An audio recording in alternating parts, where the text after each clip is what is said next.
Okay, hey folks. All right, I don't like how low this camera is already. Sorry, let me just adjust. I'm always adjusting the camera when it's time to start. My bad, y'all. Okay, that works. All right, had to make myself a little bit shorter this time so that light is not hitting my face so harshly. Anyway, what's today? Tuesday. Happy Tuesday, folks. Thank y'all for joining. Um, yeah, we got a whole lot of things to cover. Hopefully, we can get through all of it. It's been a very, very eventful few days. Let me get in a few hellos real quick, and then I'll go ahead and jump into some of our topics. We might not be able to get through all of it tonight, but we're gonna do the best that we can. All right. All right. What up, Sydney Bullock? What up, Nicole? She said hi, hubby Calvin. I've missed you. I told y'all we've been married. This is a 3-year anniversary. D Bradford, what up, what up, what up? Avocado Queen, you know she stay on ready. Let's see. Somebody said human drama never ends. What's up, what's up, what's up? What up, Raywin? Let me see. Dang, it played 2 ads already. By the way, okay, so on the next live, I'm trying something different. So we're gonna see if we notice a difference with the ads. Like right now, YouTube does the ads on their own. I don't got nothing to do with it. But when I was looking at the settings earlier, they have a different setting where you can select like how frequently by the minute would do the ads come on and everything like that. And so they have an option for like every 12 minutes, every 18, every 24. I forgot what the other one is. So I was like, maybe we'll try the every 24 minutes. We'll see. We'll try it all out. So bear with me as we figure out this live thing. I'm just kind of rolling with the punches with wherever YouTube is going, right? What up, Harold? What up, what up? What up, Scotty Films? Somebody said, hey, Calvin, greetings from Colorado. I appreciate your takes. What up, Marcella Spacek? I think I'm saying it all wrong. I'm sorry, y'all. I don't like how this camera is not low enough. There we go. Lower down. Okay, there we go. I feel like I'm like way down here. Somebody said, I'm curious to hear about what Jaleel White did. Yeah, we'll get to him. Being reset, where's the dog? That wasn't my dog. So for those who follow me on social media, you probably saw me playing like this really fun dog. That was my friend's dog. I had a friend that got really, really sick for like the last 2 months. They ended up with like double pneumonia. They were in the ICU for a few weeks and, on the ventilator, then on the trach and stuff. And so as soon as they were, a little bit better, I said I would go down and visit. So I spent my weekend down in Richmond, just make sure they're all good. But they have 2 dogs and I am an animal person. Everybody's pets love me for some reason, right? And so they have a dog Barkley, that just, we're like this. I remember when Barkley was a little puppy. Now Barkley's like this big old giant, massive dog. So that was Barkley and I playing fetch. And some of y'all saw that on whatever social media platform you follow me on. So that's that dog. I would love to have a dog. I just don't have time to take care of one, especially not in this current phase of life I'm in because I'm never home enough. But I love animals. And yeah, for some reason, everybody's pets love me. So I always go to people's house and take their pets, right? But yeah, the friend is much better. Thank God. It was really good to catch up and hang out and just laugh and stuff. That's one of my long time friends for like the last 15 years. They actually just drew me too. I don't feel like getting up, but they drew me as a nice gesture, like when I was getting ready to head out, because they have an organ in their house because they're a musician as well. And I was kind of playing with the organ because, I can play the piano, but organ's a little bit different because, the organ on the bottom, you have those additional foot pedals that are all different keys to kind of serve as your bass. So trying to like play with your feet and play with your hands and the different it's a little bit different. So so I was having a good time doing that, and I didn't realize they had been drawing me the entire time. So by the time I was done, they gave me like a nice picture that they had drew. I was like, oh, that was cool. That's what friends are for. But anyway, all right, but yeah, I really enjoyed dogs. Okay, anyway, let me go into a few announcements while we're at it. So, Zoom party this Sunday, 7 p.m. I'll have the link posted on the community tab probably tomorrow. Like I said, 7 p.m. Eastern time. We just chopping it up. We hanging out. It ain't gonna be nothing crazy. I'm not gonna be on there arguing politics with y'all all night. So yeah, there's that. And yeah, I haven't done one of these in like maybe 2 years, but I've been meaning to do one. You guys can thank Avocado Queen because she was the one who would not take her foot off my I was about to say foot on the neck, but I don't like that line anymore thanks to events in the U.S. But she was one who was kind of like bringing it up every now and then, like, hey, when's going to be the party? So my bad, y'all. So thank her. So we'll be doing that. But yeah, just a good time, chop it up, a few games, stuff to laugh about, talk music, all the fun stuff. I just want to be a good time. So please do not let this be the moment where you want to get on the pedestal and spend all day about the system. We just want some joy, right? It's been a very, very eventful year, very, very eventful month and week and season. And I think people just kind of want to kick back, laugh, chop it up. So that's really what that's going to be. The book club. Ooh, I have not figured out our makeup date because we had to postpone the last one just because there was some discrepancies and everybody came on at different times. I don't know if we're going to be able to get a session in before the new year because I'm booked. I'm in New York after tomorrow, which is why I had to squeeze in this live on a Tuesday. So I'm in New York for the entire weekend and then I rush back so we can do the book club on a Sunday.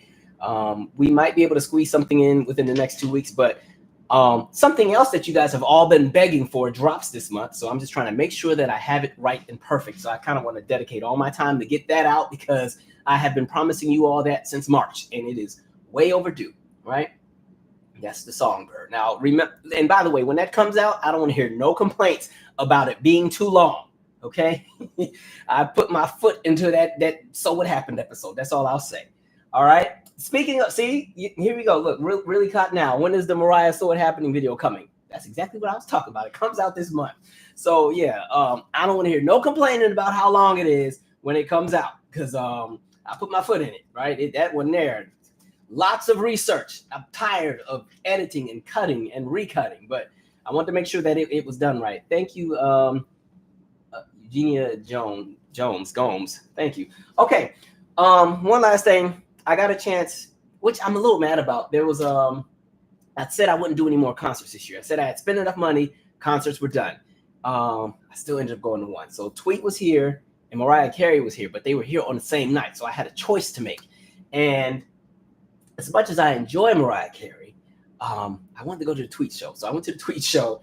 Now I've seen Tweet a few times, but Tweet was actually pretty good. I've seen other shows like that have been a little different. This one was still good. I'd recommend you catch her if she comes to town. She has a really great voice that I don't think people realize that she has just based on the singles that were released. But that lady is a squaller. Okay, she can pull out the squalls, right? But at first I was trying to figure out if there was a way I could go to both because then I know Mariah is here on the 7th. Oh, actually that just passed. Never mind. I was in Richmond on the 7th, but yeah, I was gonna try to catch the second show that was in Baltimore, but I missed it. But I kind of would rather see Mariah at her own like R&B show. I like Christmas music, but I don't want to go to a full Christmas concert. It just reminds me of working with the kids and having to go to the Christmas recitals and hearing all the songs. So I'd rather catch a Mariah show where she's doing all the Mariah tracks. You know what I mean? So that's that. All right. I'm sorry. This chair is so low and it's driving me crazy. I'm going to swap seats because I don't like sitting this low. So I'll be right back and then we can start because I don't like how this looks. Okay. All right. Let's get some height up in here. Told y'all. Much better. Kind of. Y'all know I'm 6'3", so I got to be able to get this where I want it to be. Okay. Anyway. So getting into a few things. I want to start with Nikki Giovanni. Rest in peace to Nikki Giovanni. The thing that I will say, I was thinking about this the other day. Do you ever like sit and wonder and you're like, dang, man, like I'm alive during this era. And what I mean by like this era is when you think of the people that are making contributions to society, like that you exist in the same space that they do, right? So I was kind of just sitting and thinking, I was like, wow, you know, I've been alive in an era where Stevie Wonder exists, right? Where you have an option to just, if Stevie comes to town, you can still go and get a ticket and see him. I live in an era where I can catch a Viola Davis movie, or an era where, you know, Dominique Dawes, she was once the Olympic gymnast. As somebody in the DMV, like if I had children and I wanted them to learn gymnastics, I can go down the street to her gym where she teaches kids, right? An Olympic gold medalist, right? You know, I was alive during what you call that commercial renaissance of R&B music as far as the 80s, 90s, early 2000s, right? I was alive at a point in time when Toni Morrison was still releasing work and there were movies coming out based on her work. You know, I was alive during a time when Michael Jackson videos were still premiering on TV and the family gathered in front. Like I still vividly remember the Remember the Time video premiere and the Black or White video premiere and the Scream video premiere. I remember us sitting in the living room when You Rock My World came out and premiered, like those kind of things, living in an era where there's a Whitney Houston or a Prince, right? Or, or even a Ta-Nehisi Coates book release, right? Or watching Jordan retire 3 times from the NBA, right? The idea of living and existing amongst the era of many greats, right? And also some many not so great people as well. We can go down a list of people that are terrible and really be here all day. But, it kind of made me start to think and wonder, like, well, what is it that, would you want to contribute to society while you're here? Because again, we just all live in whatever different time periods, because the world's been here forever and a day. But within our lifetime, just think of all the people that exist while you're on this earth and you're all breathing the same air. Like, it's kind of dope when you start thinking about the eras that you exist in. And so thinking of the idea of existing in an era where somebody like Nikki Giovanni existed, it's kind of dope when you really think about it, when you're just talking about like her contributions to a lot of things. And so my appreciation for Nikki Giovanni has always been the fact that she centered her efforts to what you would call like communal progress for Black folks, right? That was her thing. She really loved the idea of getting us to think outside the box and remember the idea of collective movement, not just being an individual and me, myself, and I'm gonna get mines and the hell with the rest of y'all. If you ain't got it, that's too bad. But the idea of compassion and understanding that we are all in a similar plight, even though we go on different journeys, but we live under a similar umbrella, which is why collectively we would get so much further along if we actually stuck together, like that kind of stuff. Work like a short essay of affirmation and explaining why, right? Those kind of things. And the idea that she had about, getting active. And again, that conversation of compassion with struggle. Like, I just think we're in this era where, as we're watching so many people transition on out of here, which I ain't gonna lie, this is the perfect time to get on up out of here if you're aging on up, because I don't know what the world's about to look like in a few years. Look, if I was about 95 right now, I'd be ready to clock out too. Like, let me get on out of here. Now, she was 81. But yeah, it's just, I think we're in this era where we're seeing people compromise their integrity in exchange for quick clout, quick gratification for a quick dollar, right? There's so many people that we're starting to see where you just keep getting, I don't even want to say disappointed, because my expectations for a lot of people are really low in this current era. But yeah, you're watching so many people who they will throw not only their community, but themselves under the bus if it means that there's a come up. You'll watch people erase their identity or erase the morals that they once stood on because it means a check is coming, or it means there's going to be a brand deal coming, or it means that they get to go on somebody's podcast and act a fool, right? And so as we lose the Nikki Giovannis and everyone else that follows suit, it's kind of like, dang, man, I really, really hope that we will still have people, especially within this collective, that go against the grain, that again encourage and uplift and educate, right? Inform and affirm, right? Those people exist, but I think the way that society is currently set up, we're overexposed to the nonsense. We're overexposed to the foolery. We're overexposed to the things that I always would say tear us down, right? Because again, the idea of extremities when it comes to negativity and just whatever out there is crazy, especially on social media. It just attracts people. And so now in this era, when you do try to affirm and do positive things, it's almost seen as corny, right? Or it's not even something that gets platformed. It's something that gets lost in what you call the algorithm.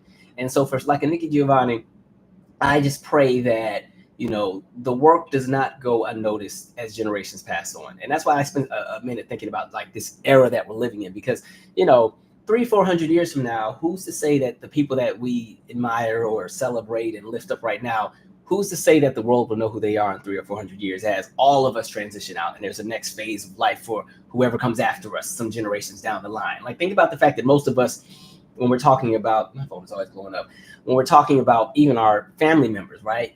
Unless you've taken the time to go and really dig up your family tree and figure out stuff, many of us don't know a whole lot about our families once we get past our great-grandparents, right? And that's just because time kind of moves on, society goes on, and the world keeps spinning. And so that idea of what is it that you contribute to society while you're here, and how does it positively impact folks? Like, I would hope that in my last days, when I go on to wherever I go, that if my name were to be brought up in something, that people would just be like, oh my God, yeah, he did this and he did that. And all of these kids went to school because it, like, that kind of stuff, right? Like, what would you want people to say when it comes to your name coming up as you transition out, right? How would you want to be remembered? So I was just kind of sitting there. I ain't dying or nothing, but it was just kind of in my head. And then it was crazy. Like, I was just reading, the Temptations book, right? And I say that because, again, the idea of people like Nikki Giovanni, there's so much stuff about her we don't even know, stuff we won't find out for years to come. People will just do random interviews and write books, and there will be different stories that come out about something great she did.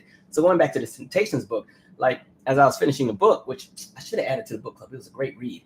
I didn't realize, like, when it came to David Ruffin's funeral, they didn't have enough money to bury him. And then lo and behold, guess who pays for the funeral? Like Michael Jackson, right?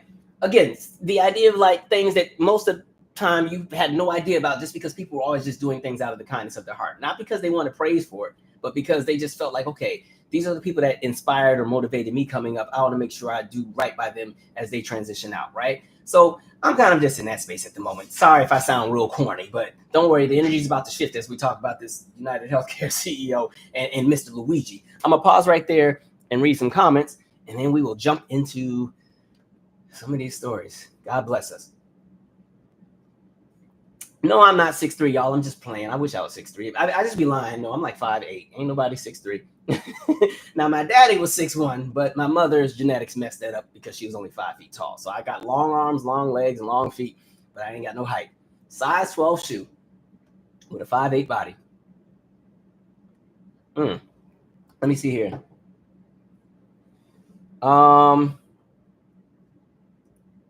Somebody said they want to see Mariah so bad. Somebody said Tweet is phenomenal, voice of an angel. She has some really great songs too, really good. Like some of my favorite songs by her were like Beautiful, Two of Us, Cab Ride, Complain, Heaven, The Hardest Thing, Won't Hurt Me. Like she has some really great songs. Let's see. Bryson Stanley said Nikki Giovanni was from my hometown of Knoxville, Tennessee.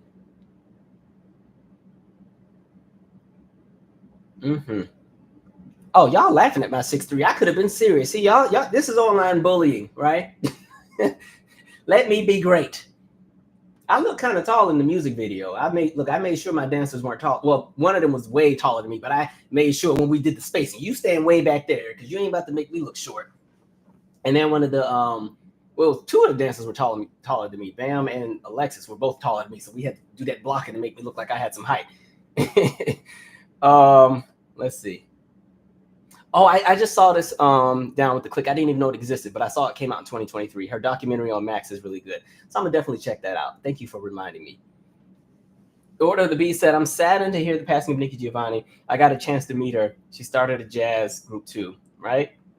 Really dope. Like, see, listen, when I would just hope that when my time comes that people have nothing but great things to say. Like, that's how you want to go out. And I haven't never really heard anything too crazy about Nikki Giovanni. And I also like that, again, that conversation of, even when we're having discussions about progress within the Black collective, right? I always enjoy watching the clip with Nikki Giovanni and why is his name all of a sudden drawing a blank at the last minute? I am not your Negro. I am not your Negro. Give me the name, folks.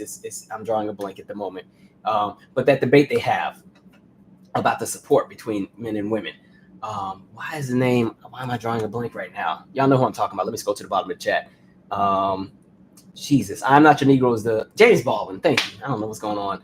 Jeez, it's been a long day, right? We already had staff fun day. They decided to go to Top Golf today, and it was like 30 degrees outside. I was out there freezing, but yeah. So I just it's dope to just kind of see how the world responds. So may her legacy continue on. Let's see. What up, Alan? I'm gonna read a few more comments, then I got to keep it going.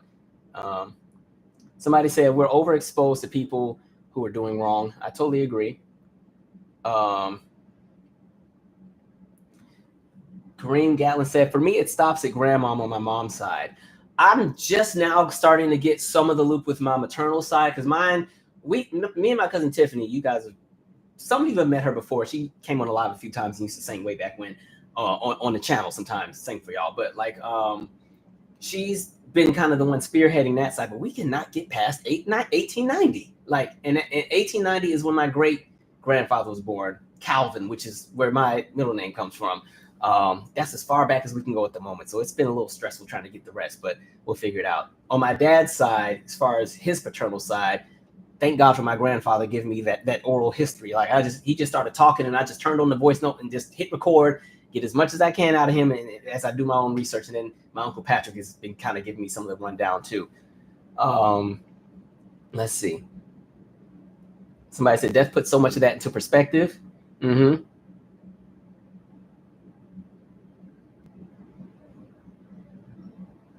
Let's see.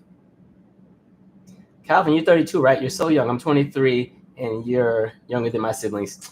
I ain't even 32 no more. Ooh, 32 was the nice year, but no, I'm a few years past 30. I am 36. We getting up there, right? Let's see. Somebody said, "Tweet It's Me Again, classic album, no skips." Yeah, I actually like It's Me Again more than Southern Hummingbird. I think they're both great albums, but It's Me Again has more of my favorite songs on it. Even though Southern Hummingbird has my favorite song in general, which was Smoking Cigarettes. And Tweet said that she was going to release the Smoking Cigarettes video on her own because there was a video shot. It was a video, like a dual video. It was a video for Boogie Tonight and Smoking Cigarettes, and it just never came out. Some of it's on YouTube, but she said she was going to release that, so that'd be really cool. Okay, guys. I know we opened very positive, but now we got to get to some of this nonsense here. All right. Let me take one more sip on this one. Trying not to get canceled on YouTube. All right. So, United Healthcare CEO, right? We saw what happened. He was on his way to a meeting, and he gets taken out by the Luigi, what's his name? Mangione guy. I'll say this. I think the public's reaction to the CEO being murdered on the street kind of shows you that the healthcare system is broken, right? The idea of compassion went right out the window because people are kind of thinking like, yeah, it's sad that somebody has been taken out, but it's even sadder when you think of the tons and racks of people who have had to go on to glory because of the business of U.S. healthcare, right? And the corporate greed that exists, right? One of the things I think people have to also think about too is like when we're talking about bankruptcies, 66.5% of all bankruptcies in the United States are because of medical expenses, right? It just highlights that our healthcare system is definitely broken, right? And 41% of working age adults have some element of medical debt. That's 72 million people, right? Which is crazy to me. And mind you, that's up from 34% back in 2005. So we're now at 41%. It's been up. It just keeps getting higher and higher because we're starting to see a shift with the way a lot of these corporations and everybody moves, right? So when we're talking about how many people are in medical debt in total, including those who are not of working age or who are now disabled or, are senior citizens or are retired, it's upwards of 80 million people that all have some element of medical debt. I want to pull up something to share really quick just to keep proving my point here. So even when we're talking about medical debt, like that means people have to sacrifice other things. So here we go. 63% of people have to either cut spending on food, clothing, and other basics in order to make up or make sure that they can make ends meet with regards to what they owe medically, right? 48% of people have used up all of their savings trying to pay off medical bills. 40% of people have to take on an extra job to help pay their medical bills. 28% of people have had to delay buying a home or furthering their education because of medical bills, right? 24% of people have had to seek aid from charity or a nonprofit. That also includes the GoFundMes, right? In regard to trying to pay medical bills. Like how many times have we seen a friend or a colleague or somebody we know that has the GoFundMe where there's the relative that has had some kind of issue, some kind of tumor, or the biopsy didn't go well and it's not the results they want to see and they got to get some stuff done, but they don't have it on hand, right? We see that all the time. It's becoming more and more common, right? 19% of people have had to change their living situation, meaning they might have to move out of the home they're into, or they move in with family, or they have to downsize. And this is just, again, paying medical bills, right? 17% of people have had to declare bankruptcy or lose their home as a result of what happens with just the issue that we have within this, healthcare industry, right? And so, again, 1 in 5 Americans right now are on some kind of payment plan, either to a hospital or provider when it comes to trying to manage the debts that they owe from getting healthcare, right? And the craziest thing, and I think what gets under a lot of people's skin is like, especially if you have healthcare through your employer, it's like you work and then every 2 weeks or every month or however you get paid, you watch a segment of your check get taken out that's supposed to cover healthcare. Then when you have an actual issue, half the time the stuff is denied, or it's not covered, or they only cover a portion of it, and you got all these out-of-pocket expenses, and they'll try and say other things like, oh, well, build a health savings account. And I'm like, that's all fine and dandy, but again, now that's even more money that I'm taking out of my paycheck. And that's not like it's gaining interest or anything. That's just money that I'm pulling out to also utilize just in case I don't have enough coverage with what the insurance is going to cover and what I have on hand. And then here's the health savings account. So it's like you keep finding more and more ways to kind of nickel and dime people. So then when people actually have an issue and these companies are like, we can't cover it or this, that, and the third, I think you're going to see a whole lot more Luigi's feeling some kind of way, right? I have another thing I want to read before I keep going. Let me pull up this link here. Because this pissed me off when I read it, and I think this was around the same time that the shooting had happened, right? United Healthcare under fire for using AI technology to deny Medicare claims, right? Democrats on the Senate subcommittee are accusing United Healthcare Group of denying claims to a growing number of patients as it tried to leverage artificial intelligence to automate the process. In an October report, how Medicare Advantage insurers have denied patients access to post-acute care, Democrats on the U.S. Senate Permanent Subcommittee on Investigations released a report claiming United Healthcare's prior authorization denial rate for post-acute care jumped from 10.9% in 2020 to 22.7% in 2022. That is more than double. Denial rates for skilled nursing centers in particular experienced particularly dramatic growth. The number of denied claims in 2022 was 9 times higher than compared to 2019, according to the report. During the same period of time, the company implemented multiple initiatives to automate the process, according to the report. The report also claimed United processed far more home health service.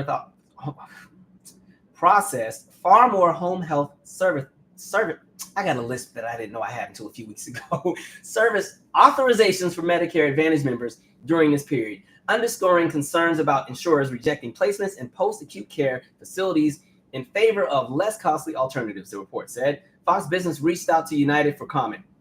In a statement issued in October, the company lambasted the report, saying it mischaracterizes the Medicare Advantage program and our clinical practices while ignoring CMS criteria demanding greater scrutiny around post-acute care. The report surfaced as the largest health insurance company had come under fire for allegedly wrongfully denying claims in recent months. The murder of United Healthcare CEO Brian Thompson in New York on Wednesday prompted more critics to air their frustrations with the company. According to the PSI report, United Healthcare Committee approved using machine-assisted prior authorization to speed up the process of reviewing medical requests in April of 2021. The committee was told doctors or nurses still had to verify the evidence, but testing showed the technology could cut review time by 6 to 10 minutes, the report said.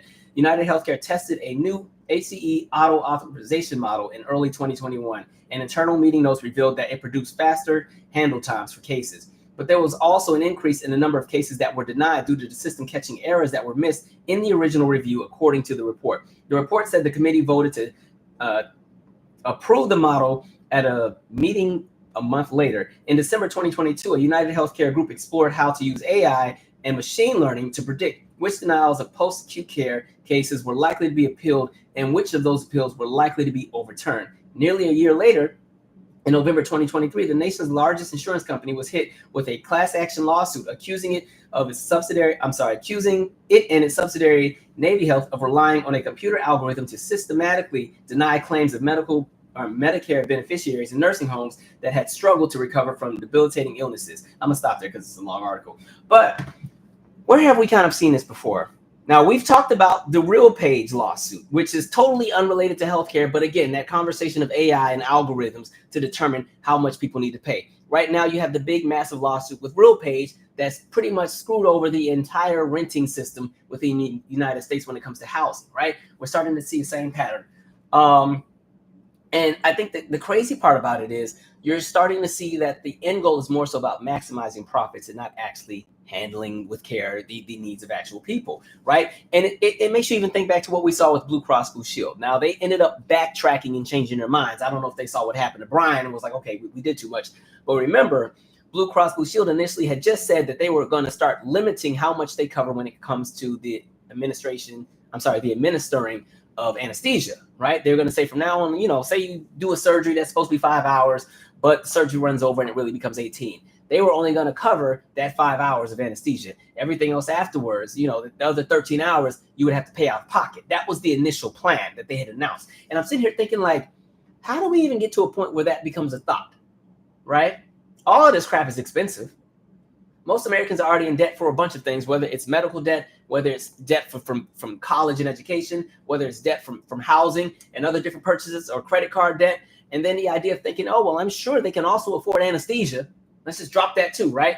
And so what I started to notice is like, again, this whole idea of just profits over everything. We're now living in an area where all of the industries are in competition to outprice each other, right? You're seeing it with healthcare. Healthcare is just astronomical right now when it comes to covering it, right? Education, same conversation. The cost of college gets higher and higher and higher. And in addition, we're watching, the up and coming administration and different lawsuits that have come back and forth do everything in their power to continue to strip away different programs that actually help people to get the education that they seek, right? You're seeing it with housing, right? The average cost of a house right now in the United States is $430,000, right? And that's only because of the areas that are so rural in this country where the prices are never going to get super high. But when you start getting into the major metropolitan cities, you watch that number jump up by $200,000. Like here in DC, the average price of a house right now is about $640,000. And I'm going to tell you this right now. Buying a house in DC for $640,000, most likely you might be dodging a few bullets when you step outside. And so, again, because the houses that are somewhat even almost decent, and I'm not even just talking about the idea of safety in the neighborhood. I'm just talking about a house that has 3 bedrooms, a house that has more than 1 bathroom, right? Those are the rarities. All of those are upwards of $1 million at this point. And you're not even getting a whole lot for what you pay for, and you probably won't get a yard and you won't have a driveway, right? But again, the cost of housing is just ridiculous. Transportation, same thing, right? Even with entertainment, all of these different businesses, like we've seen what's happening with Live Nation and Ticketmaster. All of these businesses are right now in the habit of just trying to outprice everything because right now it's profits over livelihood. And it's always been that, but now we're living through an extremity of it where it doesn't even matter anymore, right? They're going to do whatever they want to do. And it's almost like, well, what are you going to do about it? Nothing, right? That's kind of the energy that they have. And that's why when you get back to Luigi, understand that that's a special kind of raise. This man got on a bus from Georgia and went all the way to New York. You know how long that ride is? That's at least, let me see, DC to Atlanta is like 9 hours driving. So New York, that's at least about a 13-hour drive. And then it's on a bus. So if it was Greyhound or Peter Pan or Megabus, they were going to stop in a few cities. So they probably went to Atlanta and then probably stopped somewhere in South Carolina at some point, had to stop somewhere in North Carolina, probably had 2 or 3 stops in Virginia, stopped in DC, stopped in Baltimore, stopped in Wilmington, Delaware, stopped probably in Newark, New Jersey, stopped in Philly, then eventually got to New York. Do you know how much rage you got to have to sit on a bus that long to go and shoot somebody? Okay, that makes me think of the Lisa Nowak lady. Remember, she was the astronaut, or she was a former astronaut. She was pissed with her man, right? Her man had stepped out, had a new girlfriend. And so she drove 900 miles to go beat up the girlfriend. But she was determined to go beat up the girlfriend to the point where she put on a diaper, got in the car and drove 900 miles. She wasn't stopping. Now, I don't understand how that made any sense because she was going to have to get gas at some point. But I guess she was like, there's only time for one thing. So she's going to wear the diaper while pumping the gas. But again, that's a special kind of rage you got to have, right? And like I said, the crazy thing is I'm convinced that Brian won't be the only one as far as these CEOs that folks are starting to, pretty much go after, because I think people are tired of the nonsense. People are tired of working hard and you barely can exist. At this point, it's almost like even when you have a 9-to-5 or you have a full-time job, you still got to have 2 or 3 other hustles to get by, right? There's a lot of people who go to work, come home from work, and do some more work, right? I'm not a fan of the idea of hustle culture because I feel like you're supposed to still find some time to enjoy life and live. Now, I'm one to talk because y'all know I'm tied into everything. I got YouTube and we got music and we got podcasts and we got films and all kinds of stuff I be doing. But that's because creatively I like to do all these things. But the idea of everyone burning themselves out just to get by and then still being told they're not working hard enough is crazy to me, right? And again, sometimes you hear the narrative of folks saying, oh, well, y'all, this generation just doesn't work hard enough. Please go back and reference the video we did just talking about how much productivity has gone up since 1971 and how this is the hardest working generation that's getting the least payout. So you're already the hardest working generation in the hardest era that you're living in, working your behind off. You got to pay $1 million and everything to get a basic house, right? And then after all that, after you stroke out from the stress of going to work, you can't even pay the medical bills. Got to get on a payment plan. That's crazy to me. Let me pause for a second, read some comments.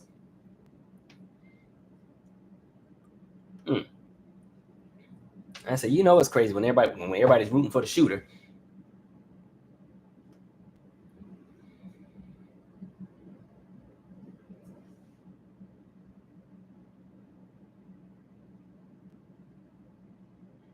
Inside Hockey said, Calvin, small change by tweets, amazing. That's one of my favorites too. I really like that one. All right, let me see.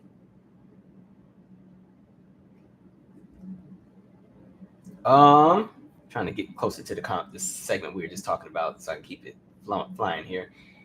Somebody said, "Holding my invisible pearls, child." What up, Sarah? You?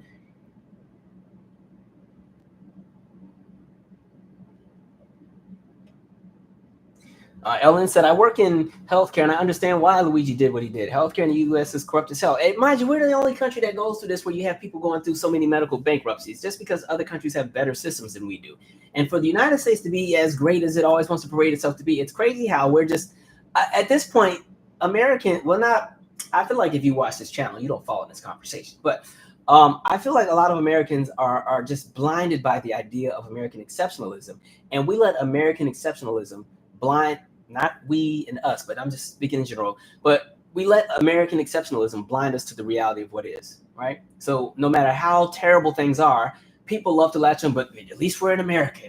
We're in the best place in the world. And like, that's the narrative they keep throwing out there, even though we keep watching things get worse and worse over time. That's the wild part to me. Billy Flood said, "It's disgusting how white social media is making the murderer a hottie. Lord, it's like they sexualized Jeffrey Dahmer. Yuck." I did see that too. Where they were talking about, how he has like I guess an attractive face, so they're kind of lusting after him. That's another conversation for another day. I ain't got time for that nonsense, but whatever. Because I do feel some kind of way about. I'm gonna save it because we're gonna jump into that later on when I get to Daniel Perry. Let me see here. And by the way, I have United Healthcare, so they get on my nerves. I think I told y'all on the last live, they sent me. I got a $1,900 bill for a virtual doctor visit. This was back when I got sick and lost all that weight, right? So it's like y'all charged me $1,900 to go on Zoom for 2 minutes for the doctor to tell me what I already knew, right, and not recommend anything. Because this is when I was like I couldn't eat anything and all. And then they're like, "Oh, well, we're just gonna keep staying hydrated." I know that part, right? But anyway, finally, I get all that cleared up because I told United Healthcare, y'all supposed to cover this because I'm not paying $1,900 for a Zoom call. I'll just act like I don't know what y'all talking about. So then it's like the bill gets paid, but they keep sending me this notification saying you haven't paid it. I'm like, then I send them like, I'm one of them people who screenshot every time payment confirmed, payment confirmation, keep sending them that screenshot. And they're like, "Oh, okay, it's handled." And then I get another notification like a few weeks later, "You still haven't paid us." I'm like, I'm not doing this with y'all. Y'all about to piss me off, right? Let's see.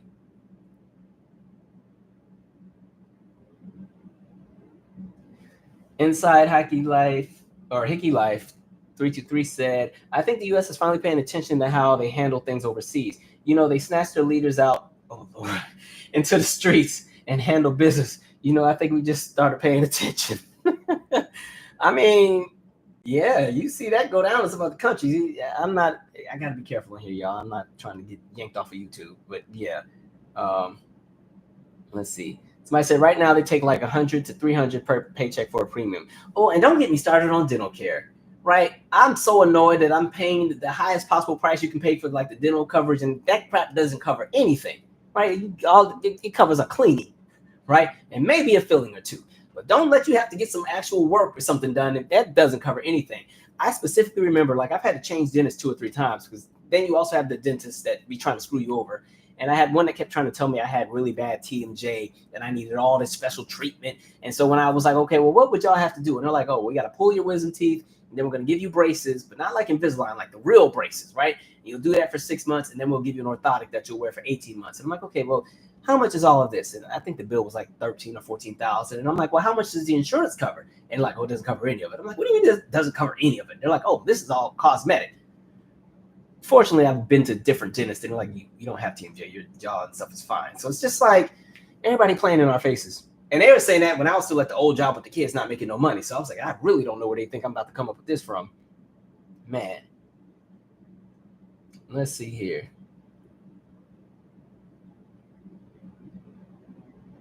Yeah, they Blue Cross Blue Shield tried it. You're going to start charging people for anesthesia. Like, how is it going to be my fault that the doctor wasn't able to move fast enough? Like, I don't want, if I'm in some kind of surgery, I don't want the doctor rushing to make sure they make the deadline before the anesthesia window runs out, and now they got to charge me extra. I don't want nobody half doing nothing and rushing, and then, I come out of surgery and they done forgot they left a scalpel somewhere in my chest. Like, no.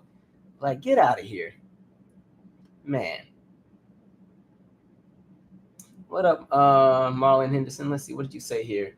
I hate how the mainstream media is going after people on social media about the CEO's death. The guy has been sued for denying health access to people of color and or people about the LGBT community. Like, see, and my thing too, that's why when everybody was like, people need to have compassion and sympathy for Brian Thompson. Listen, it's sad that the man died. However, it doesn't take away from the fact that a lot of these people in these high positions, again, it's profits over everything, profits over livelihood. And then not even just profits, but maximizing profits. How do we bring the profits up each and every year at the expense of everybody else, right? And so the idea of trying to put this man on a pedestal and act like what happened to him is just as if his life mattered more than everybody else's who died as a result of his decisions and his company.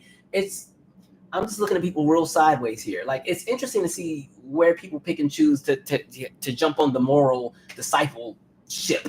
Like, I don't have time for it. Like, some nonsense.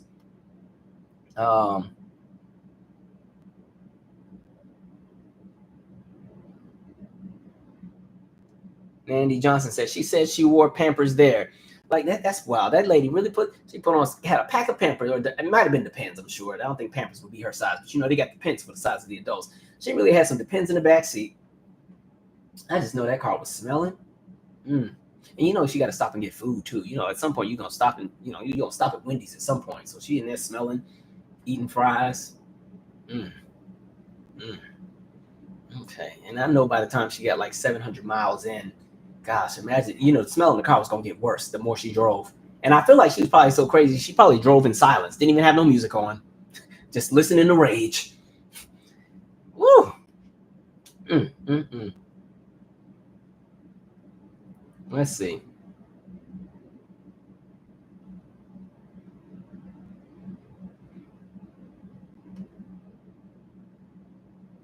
Reba Ann Buckner said, if GOP repeals Affordable Care Act, healthcare will be even worse in the U.S. And you know what's even crazy? The fact that we have states that still won't expand Medicare and expand, as far as expanding it into the Affordable Care Act, that would help a lot of people. But again, politics and messiness, nothing to do with numbers or anything. They just hate the fact that the Affordable Care Act is still tied to that president that they wish never got into office, which was Obama, right?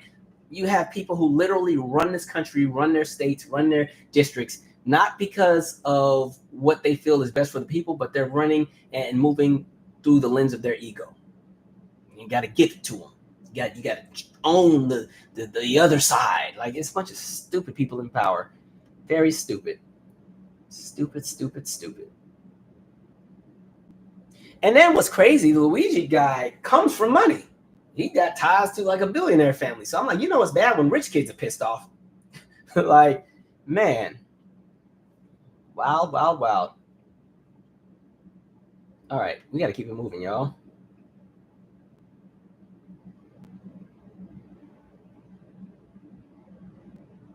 Okay, let me take a sip and keep it moving here because I got some more people to cuss out. All right. Oh, and one other thing too, while we're at it, because Josh Shapiro can shut up. Because here's my other thing too, right? Which is going to lead me to this Daniel Perry piece. I want to read this quote from Josh Shapiro. Now, this was commenting on everything with Luigi, right? Some attention in this case, especially online, has been deeply disturbing, and some have looked to celebrate instead of condemning this killer. And now that part, okay, sure. In America, we don't kill people in cold blood to resolve policy differences or express a viewpoint. I'm trying to figure out what America does he live in, because we've watched tons and tons of people be killed in cold blood, even at the hands of our own government, for policy disputes and everything else like that. So it's interesting that we're still trying to paint this narrative of this country collectively being a place of good people that mean well. I'm like, this is the same country that raised $3.3 million for Daniel Perry's defense fund. Now, remember, Daniel Perry's the person that killed Jordan Neely, which we're about to talk about, right? This is the same country that initially raised $653,000 for George Zimmerman once he first got arrested, right? $204,000 just from online donations, another $135,000 during his first bail hearing, and then another $314,000 for his defense fund for a man that killed a kid because they couldn't mind their business, right? I don't want to hear it, right? $1 million raised for Derek Chauvin after he killed somebody on camera after sitting on their neck for 8 minutes. Let us not pretend that this is a place of just all great morale, because then when we talk about things like the move bombing, right? Y'all literally dropped a bomb on a neighborhood over differences, or you killed Fred Hampton, or But you could, I don't want to hear it, so cut the crap. But anyway, getting into Daniel Perry, let me read this article, and then we'll talk. All right. And I saw this coming from a mile away. What's next for Daniel Perry after his acquittal in the Jordan Neely subway death case? In the immediate aftermath of his acquittal on criminal charges Monday, the Marine veteran Daniel Perry, I'm sorry, why do I keep saying Perry? Daniel Penny. Y'all know I don't be having respect for people that do terrible things, so maybe that's why I keep saying his name wrong. Daniel Penny, all right? Daniel Penny and his legal team went to a bar. See, this is going to piss me off already. They go to a bar. Went to a bar in Manhattan. A bar employee told CNN by phone. Let me just go to the part that I need to read. I don't want to hear about how he celebrated. Okay. The case against Penny stemmed from the death of Neely, a 30-year-old street artist who struggled with homelessness, mental illness, and drugs, on a New York City subway car on May 1st of 2023. Neely entered the subway car and began acting erratically, throwing down his jacket and yelling that he was hungry and thirsty and didn't care whether he died, witnesses said. Penny, a passenger on his way from a college class to the gym, grabbed Neely from behind in a chokehold, forced him to the train floor, and restrained him there for several minutes. When Penny let go, Neely was unresponsive. He was later declared dead. Prosecutors argued at his Manhattan trial that Penny acted recklessly and negligently by restraining Neely in a chokehold for so long, even after Neely stopped moving. His defense, meanwhile, said he was acting to protect others from the threat of a challenge, and challenged the medical examiner's finding that Neely died from a chokehold. After restraining Neely that day, Penny remained on the scene when the police arrived and later explained his actions to several NYPD officers. In one videotaped interview at the police precinct, he made small talk with a detective about his Marine service and career plans. Penny served 4 years in the Marines as a sergeant from 2017 to 2021, and his last duty assignment at Camp Lejeune in North Carolina, according to military records. I'm in school. I'm using that GI Bill, Penny said, referring to the federal program that offers benefits to veterans for higher education. He said he was studying engineering and architecture at New York City College of Technology, but we'll see, Penny added. I missed the Marine Corps. I missed the camaraderie. Okay, I'm going to stop there because it's pissing me off. So, one, we saw the nonsense coming when a few days ago, the prosecution was successful with throwing out the second-degree murder charge, right? But at that point, I knew, okay, they're about to just hand this case on over, right? And so then they just had the actual trial. Daniel Penny has been acquitted.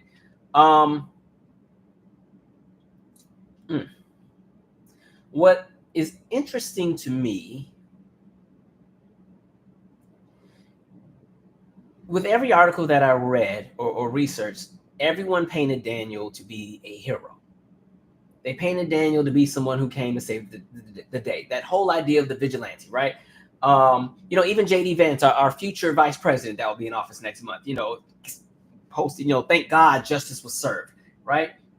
And so the thing that's crazy to me,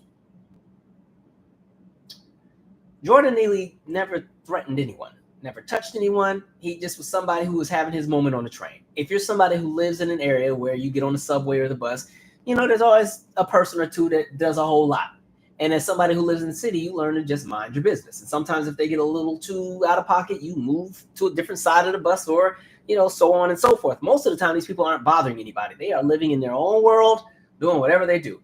There's not a single person who was on that train who said that Neely touched them, threatened them, walked up on them, did anything to them. A man literally came on the train, was having a moment. And somehow Jordan felt that he needed to be a hero, right? Which is why it's pissing me off that they keep hyping the fact that he was a Marine, because they're going to utilize that to say, oh, it's just in the DNA of the Marines to protect everyone. And I'm like, cut the crap, right? And so again, like I said, he never bothered or attacked anybody. But again, the idea of white fear somehow justifies black death. That's always been a thing here. They can always utilize fear in the idea of the big, beastly, dangerous black person that's endangering the lives of all the innocent white people on the subway. And Jordan had to be the hero, right? And so it's crazy how they also pick and choose these conversations of mental health. We can watch white men be in financial hardship, stuff that's not even long-term, and be pissed off and go and spray the whole office, or go and spray a whole movie theater, or go and they spray a synagogue, or they go and spray everybody at a concert outdoor in Vegas and shoot over 600 people, right? And then you want to have a conversation about mental health. But then we have somebody like Jordan Neely, who at 14 witnessed his mother be murdered and cut into pieces and put into a suitcase. He gets no empathy, no sympathy, no anything. He's just a violent offender. Mind you, this was somebody who's like a street performer, used to do the Michael Jackson impersonations and everything else like that. But he doesn't get the luxury or the empathy or even the grace to have a conversation about mental health. See, in his case, it doesn't matter because, again, he has a certain look. But when it comes to somebody like, a Jordan Neely, so even though Jordan is alive and well, he gets to kill somebody and be painted as a hero. Kyle Rittenhouse gets to go and kill folks and be painted as a hero, and be painted not only as a hero, but as a victim of the media and a victim of the people who have called them out on their nonsense, right? Kyle Rittenhouse gets to go and shoot 2 people, drive across state lines to a town that's not his, kill some folks, then sue mainstream media and get a big payout and be paraded around as a hero for killing somebody, right? It's the world we're living in. It's wild to me.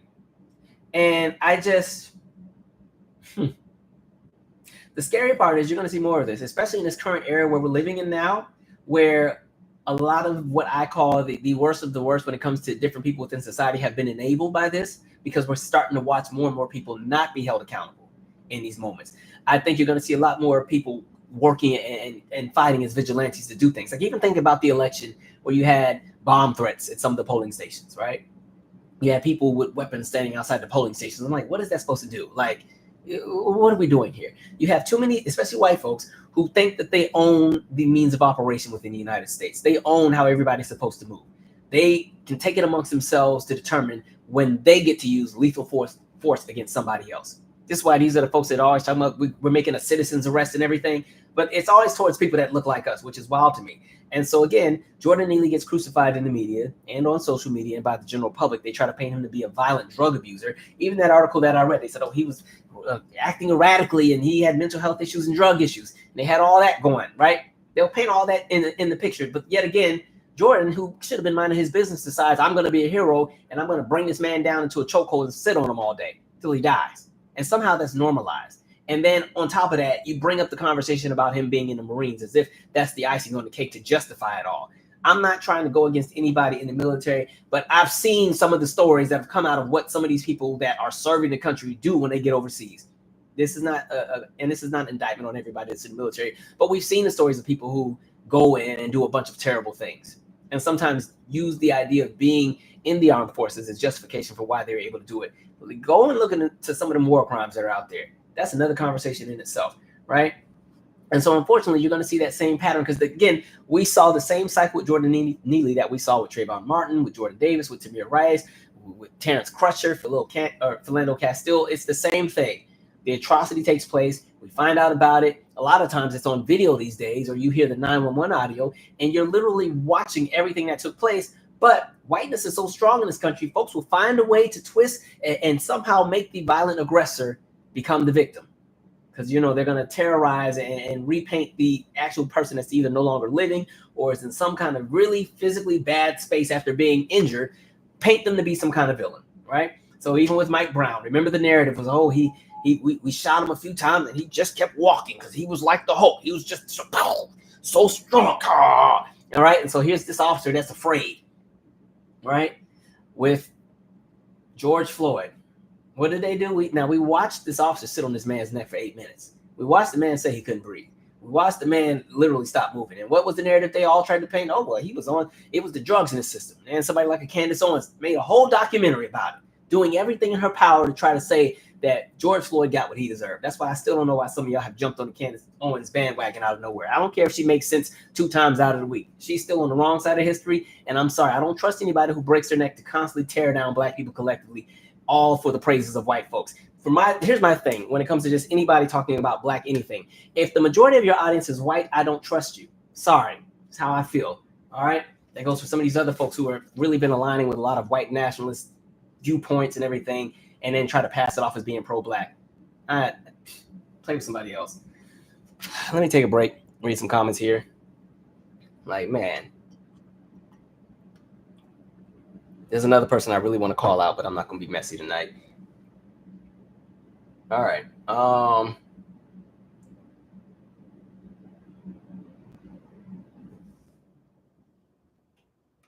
Nandy Johnson said 1900 for a virtual appointment. Yes. And I was pissed at the time because I was like, I need to get to an actual hospital and I want some blood work done because nobody knew why I was sick yet because we thought it was food poisoning, but it had been 3 weeks and I was still sick. So yeah, that pissed me off. I was like, oof. Man. A dang Zoom call. I said long distance ain't even that expensive when you calling back in the 90s.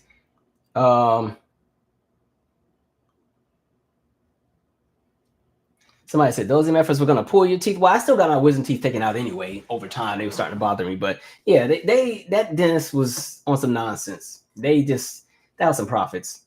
Because as soon as I went to two different other, dentist offices, and then I really went to one of like specialists, and they put me under the machine and was looking, and it's like, ain't nothing wrong with your jaw. It's like, oh, okay, perfect.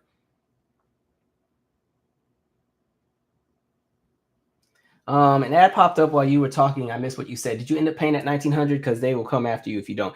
No, I didn't pay the $1,900. I talked to the people. The price went way, way down, and then I had a different bill I needed to pay. But then after I paid that bill, they kept chasing me down about the same bill that I already paid. Like, stupid.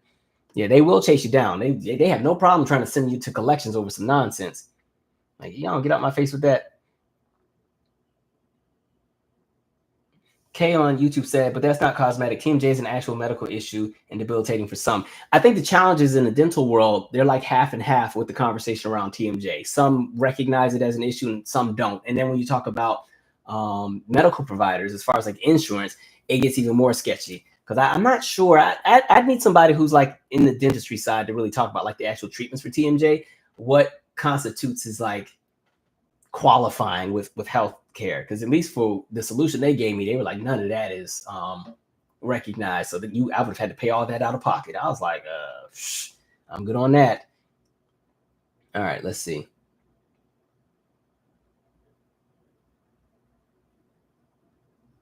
Somebody said free healthcare should be guaranteed right in the richest country in the world.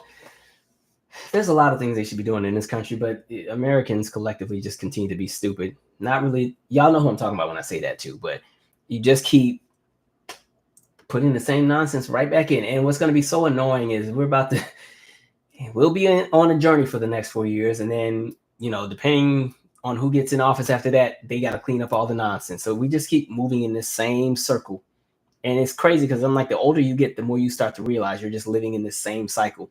And the only thing that's changing is the wealthy are getting more wealthy. And what used to be the middle class is definitely turned into the working class. And you're just watching people become less and less, comfortable with regard to the kind of money that they're sitting on, right?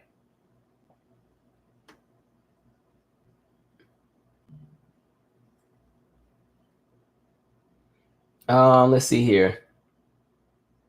Exactly, Fly Girl. Neely was no threat to anyone. That's my thing. Like, if anybody who lives in a place that has a subway, you know exactly what I'm talking about. Or even if you just live in the city, or you're in the city, you always see people out on the street that just be in their own world, whatever they're using, they in a good mood, right? They don't be bothering anybody. Like, I live by a lot of very unique individuals when I step outside, right? There's an entire like shelter not too far from where I live.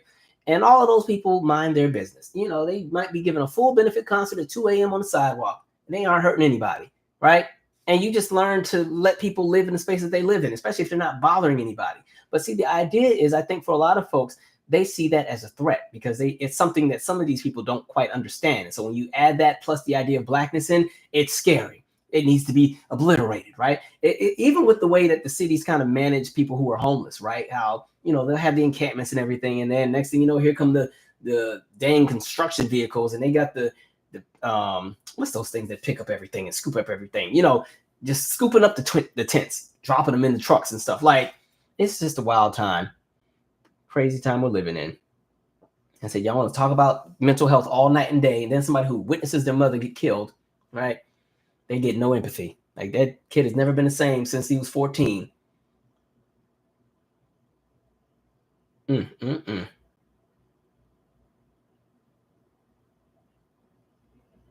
Somebody said, let's not forget the J6 hostages who were about to walk free. Exactly. Now they done went and storm the Capitol.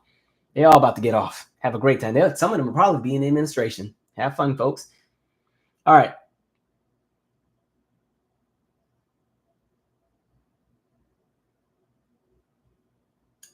Okay, as far as Candace Owens, all I'll say is, if it came to distribution of reparations, would you trust her with our money? That's the question right there for anybody who disagrees with my 2 cents on Candace. Anyway, all right. Oh, Jaleel White. Wait, let me make sure I'm on my right page. I might be having some stuff. Yeah, we let those ones go. All right, Jaleel. Let's get to you. I just want to make sure I did not skip any pages here. Y'all know I'll be writing all my notes down. Okay. Jaleel White.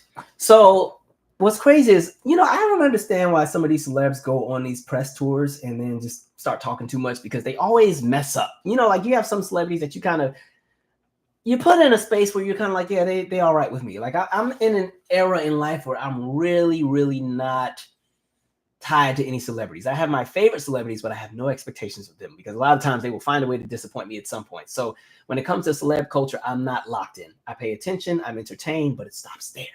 I don't look to these people to be the voice of reason for anything, right? Jaleel White. So anyway, he's been going on a lot of press tours and doing a lot of interviews. And then there was something that was very interesting, right? When he started kind of talking about just the reception to the show Family Matters, right? And he starts going on this whole conversation about, like, when you talk about Black shows and Black sitcoms, how Family Matters is never really in the conversation, right? And then there was one part where he was saying, because, like, if it's not a hood story, it's not a Black story. And then he starts talking about how, like, Martin and Living Single get all this praise, but Family Matters doesn't. And then there's a line where he says, it's interesting how we look at ourselves as Black people. So I started getting confused here, because I'm trying to figure out where you're going with this, right? So then I just did my own just do, and I was like, or do diligence. I was like, let me Google what his wife looks like. And then it gave me the confirmation for everything I was thinking. I was like, okay, I understand where he's at now. Okay, makes a whole lot of sense to me. All I needed to see was what the wife looked like. But long story short, his argument is that Family Matters as a show was this wonderful, great show, but because it was not a hood show like Martin or Living Single, it's not beloved in the same way. So I just want to say a few things. One, when it comes to Family Matters, I did enjoy the show. I remember actually watching it when it came on. The issue with Family Matters, I always felt, was that it's just a show that didn't age well. You know what I mean? Like, it worked in the era within the purpose that it served during the time that it was out, right? For Family Matters, it was a family-oriented show, part of the TGIF lineup. TGIF, remember that? Right? So it came on right there with Full House and Step by Step and all those kind of shows, where, again, it's a show aimed at specifically the entire family being able to sit around and gather, right? Wonderful. But again, the show never, in my opinion, really evolved into more. So it kind of got pigeonholed into its same kind of setting, but hey, it was on for 9 seasons. And so the other thing too, a lot of its story engines faded out, right? It became dated. And so as the 90s transitioned out, so did the show. And so when you're talking about a show like a Living Single or a Martin, especially Living Single, to me, Living Single was for adults. I mean, kids could still watch it, but the subject matter was different. With Living Single, you're looking at the experience of young professionals, living in the major city, trying to get by. One character has a magazine that she's trying to get off the ground. One character is trying to get her law career where it needs to be. Another one's trying to be an actress and get that going. Another one is trying to find her footing. Like, you have all these different things that actually are somewhat relatable to adults, to the point where even a show like Living Single today is still relevant for a lot of young adults, or even adults that are getting up there, right? And a show like that just had many, many layers. It wasn't even just about work or careers. It was about relationships. It was about love. It was about friendships or sisterhood, or, just the idea of appreciating and loving oneself, and the idea of image. When you're talking about Family Matters, unfortunately, the show decided to base its entire purpose around Steve Urkel after the first season, or midway through the first season. And so, not to tear that show down, but it's like, okay, Aunt Una from Altoona is funny, but only so many times, right? And again, you water down the entire show to center it around one character, which is why I think it kind of eventually just doesn't age well. And at the same time, I don't want to hear a whole lot about a Black show when the entire writer's room was white. So what are you talking about? And then again, if you're going to have this whole narrative, I don't see something like a Martin or Living Single as hood shows, right? If you're talking Martin to me is a really silly show, but I enjoyed it. It was entertaining. But all of them, listen, Martin was a radio host and a TV show host on his show. Gina worked in like an advertising firm with Pam. Tommy, we didn't know what he did. However, early on, he said he worked at the Boys and Girls Club. So that was supposed to be the job that he ain't ever had. All of them did different things, right? But for me, Martin was a show that was just funny about the idea of like what happens with people collectively in the community. To me, Martin, I thought was funny in that aspect. I never saw it as a hood show because again, sitcoms, the purpose of a sitcom is to make people laugh. So all of these shows for a lot of folks are just in general, they're funny. Again, Living Single too, I wouldn't see that as hood. And you know, it's interesting that again, I always see people. Actually, I'm gonna come back to that thought. Somebody remind me to come back to my thought. But then his whole narrative falls apart because then you got a show like Fresh Prince, which again is another family-oriented show, but again the storylines are a bit more mature and kind of going to different spaces. And I think he also forgot that when we're talking about the 90s for me is the pinnacle of like Black sitcoms because we had an overabundance of shows to choose from, right? You know, you had Moesha, you had, well, the Parkers was almost at the end of the 90s, but you had the Parkers. One that's underrated to me was Rock, especially when they would do those live episodes. Like you had Rock, you had Hanging with Mr. Cooper, you had Sinbad sitcom, right? You had Out All Night. That was that Patti LaBelle sitcom that was out for a little bit. You had On Our Own, right? You had the Jamie Foxx show. You had the Parenthood. You, again, Fresh Prince, Sister. There's all these different shows that you had to choose from. And all these shows had different purposes or different elements that brought people in. So it's not the general public's fault that Family Matters never chose to evolve their storylines or develop their characters to be a little bit deeper, right? I just really don't like the idea of, and this is that thought I was getting back to. I think, unfortunately, there's a lot of people, I won't say a lot, there are people in the collective who, one, it's a different conversation about who they choose to build their life with, but there's a lot of folks who sometimes feel that they're distant from Black people collectively.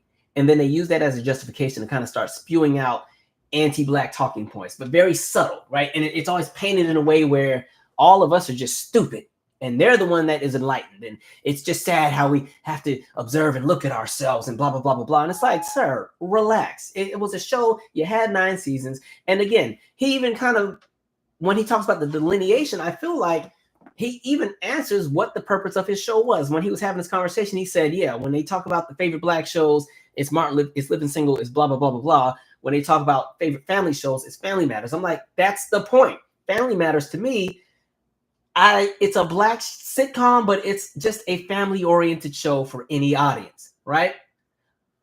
Some of these other sitcoms that we had tend to be a little bit more centered in the Black experience. Like with Family Matters could have been any family. You could have swapped out all the characters' races and it would have still been the same show and had the same effect, right? They could have all been Mexican. They could have all been white. It would have been the same kind of experience, right? Now, I will say they had some moments where they did kind of tackle race or tackle different things, but it's kind of like you can't have it all, right? You got to be this phenomenon in the 90s that made a lot of money, this big, massive brand. But like at the same time, it turned us into something that was also a curse for the show because it locked the show into being kind of like a one-trick pony where the entire show has to be based on the Steve Urkel character or Stefan or all of the other characters that came out. So the idea of all of a sudden painting Black people to be like, we're too ignorant to appreciate anything just because you think that these other Black shows that Black audiences tended to appreciate more are all of a sudden hood shows. To me, I think even that conversation, I think there's a lot of people, I'll say some people in the collective as well, where again, there's certain things they don't want to be associated with.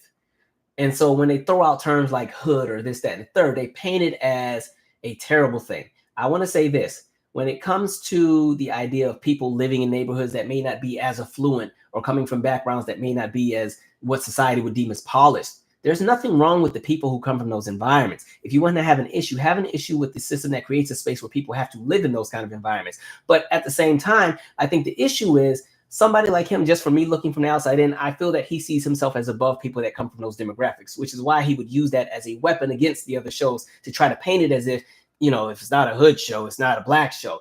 And I get the idea of the conversation of us not being a monolith, because I totally agree. But I'm getting tired of folks who, and it's not even just him, it's even folks who like grow up around a whole bunch of white folks and do the whole speech about, oh, I couldn't relate to other Black folks. I wasn't ghetto. And I'm like, y'all get on my nerves. Like, if you know me, I grew up around the whitest of whitest people. You know, I lived in a town where there was only so many of us to begin with, but I never had to question what I was. I always knew I was Black.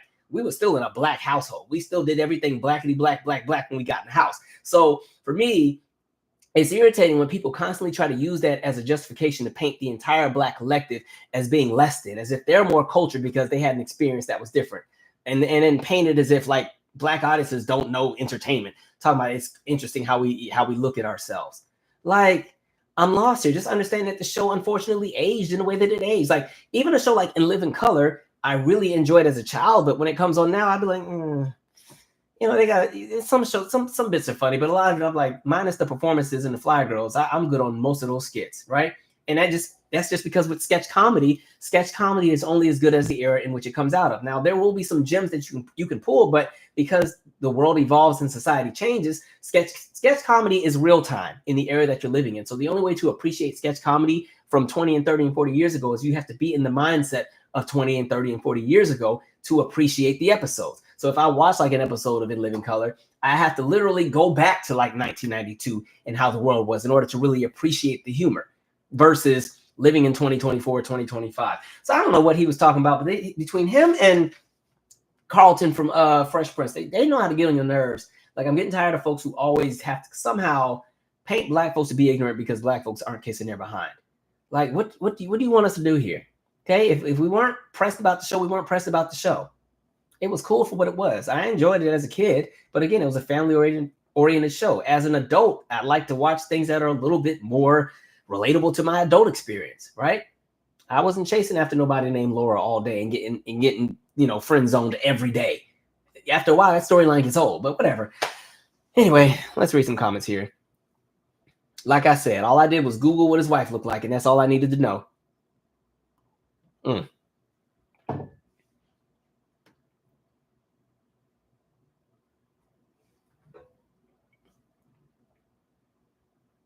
All right. Thank you, Sarah. Somebody said you don't even look up to Janet as much as she's your favorite. Janet is my favorite, but it starts and stops there. I love me some Janet for her entertainment, but there's other things where I'm like, well, Janet, I don't know about that. It's just where I'm at in life right now.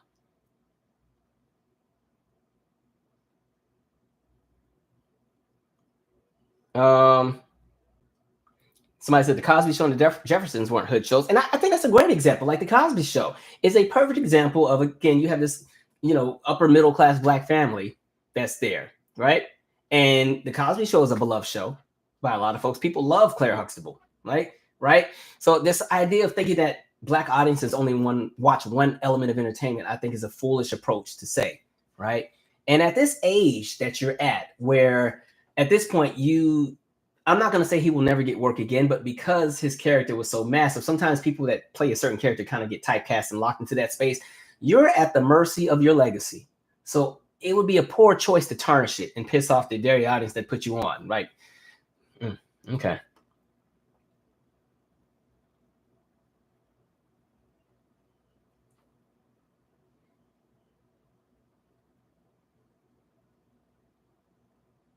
Let's see.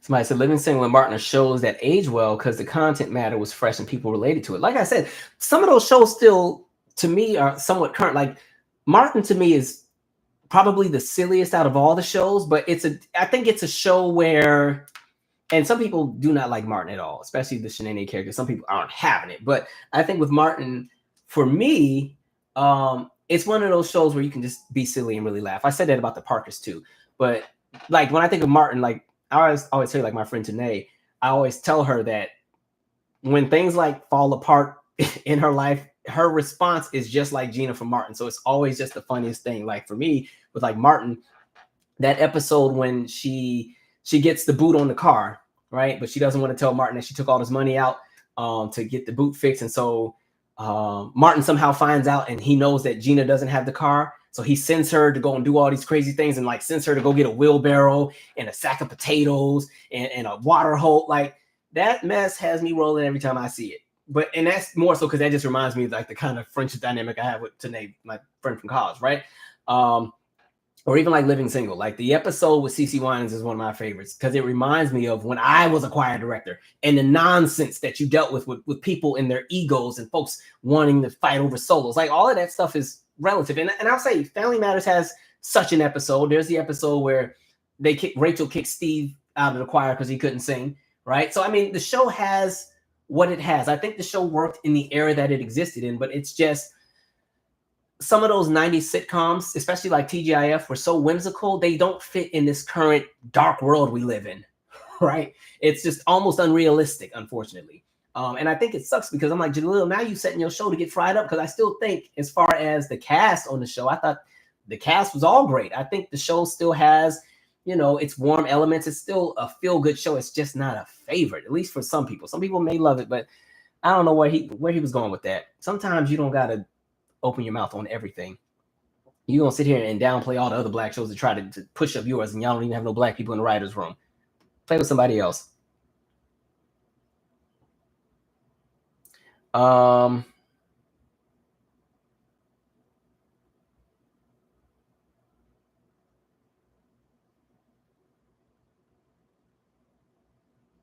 Somebody said Urkel was to Family Matters as JJ was to Good Times, where one character became bigger than the show and it was never able to escape the character forever pigeonholed. Yeah, now I will say with Good Times, yeah, I think Good Times was still able to have a little bit more of a storyline, though. They got some episodes, like, I think of the episode when the white girl is supposed to move in with Michael to be their roommates, and then the family finds out that the white family only wants Michael to be the girl's roommate because they think he'll be able to protect her because he's black. Like, I don't know if you saw that episode. And then the white family comes to their house and they're like, we've never been to a real ghetto. And, we have to say we watched Roots and we apologize for what we did to Kunta Kinte. Like, that there, to me, to an extent, is still relatable in 2024, right? To some extent, with just how some people see it. It's like, so that, I don't know. That episode, I still remember laughing at. But yeah, there's just too many shows. I just wish he would have just said that, I wish our show could be embraced a little bit more over time because we were on the air for 9 seasons, and leave it at that. Once you start tearing down other art, that's the problem I have, right? Let's see.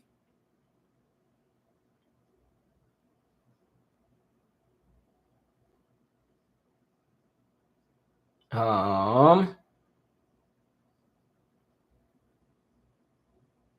by the way, the reason I keep harping on the idea of the writer's room being all white is because, again, that shows that the show is the lens of how white America thinks the black experience is, through the lens with how they would want us to be portrayed, right? Which is why I said that was a show where the entire cast could have been any race and it would have still had the same effect, right? It's almost like the first season of A Different World, where the majority of the writers were white and they didn't understand the plight of an HBCU experience, and the show didn't get good until Debbie Allen got up in there and started shaking the table. Same kind of thing. Like, that first season of Different World, you wouldn't have understood that they were at an HBCU. Other than all the characters being black minus 2 or 3 characters, it could have been any college, right? And I think this is why when it comes to like writing for television, you have to have people in the writer's room that can relate to the experience in which you're trying to portray. It's not saying that you can't have other people in the room, but when you only have one narrative and one lens and one perspective in the room, and it's in the hands of 20 writers that all think the same way, that's what you're going to get.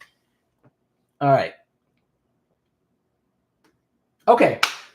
I didn't mean to be on that for so long, but I don't know. You got me on my soapbox. Okay. Andrew Schulz. God, I'm tired tonight, by the way. I just want y'all to know, but we got to get this live in. Andrew Schulz. So, first of all, can I just say there's a lot of people who have magically become known in my world that I have never heard of until the last few weeks. One of them is Andrew Schulz. I have never heard this guy in my life. Another one, well, this is a little bit Myron Gaines from the Fresh and Fit thing. I mean, I've kind of heard of him for like the last year, but I keep seeing him be retweeted on all my stuff, and I'm like, because it's people like cussing out whatever he's saying. I'm like, my life was peaceful before I knew these people existed. But with that being said, I'm getting really tired of a lot of these people who feel that they can constantly go out of their way to like disrespect black people collectively and think it's okay. And then I'm tired of black folks who will go and justify it and try to pass it off as it's just entertainment, so on and so forth. Like, it's starting to really work my nerves. So backtracking, just to give some context. So remember, there were those 2 black British podcasters. I never saw their podcast, but I would sometimes see it on social media, and people used to highlight how great they were. They were funny, they were warm. And then they end up going on Andrew's show, right? And then somehow black women become the brunt of the jokes on the show from Andrew. And what was disappointing is you're watching the 2 black content creators kind of do that uncomfortable where it's not even funny, but they're trying to, I guess, appear not to be offended at the same time, because in that moment, they valued the approval of Andrew Schulz more than the approval of the very people that put them on. Right? So that becomes a thing. Kendrick drops his album. He has that line where he talks about, not letting white comics disrespect black women on their platforms. So then Andrew responds. Now, Kendrick didn't say any names, but Andrew felt that it was about him.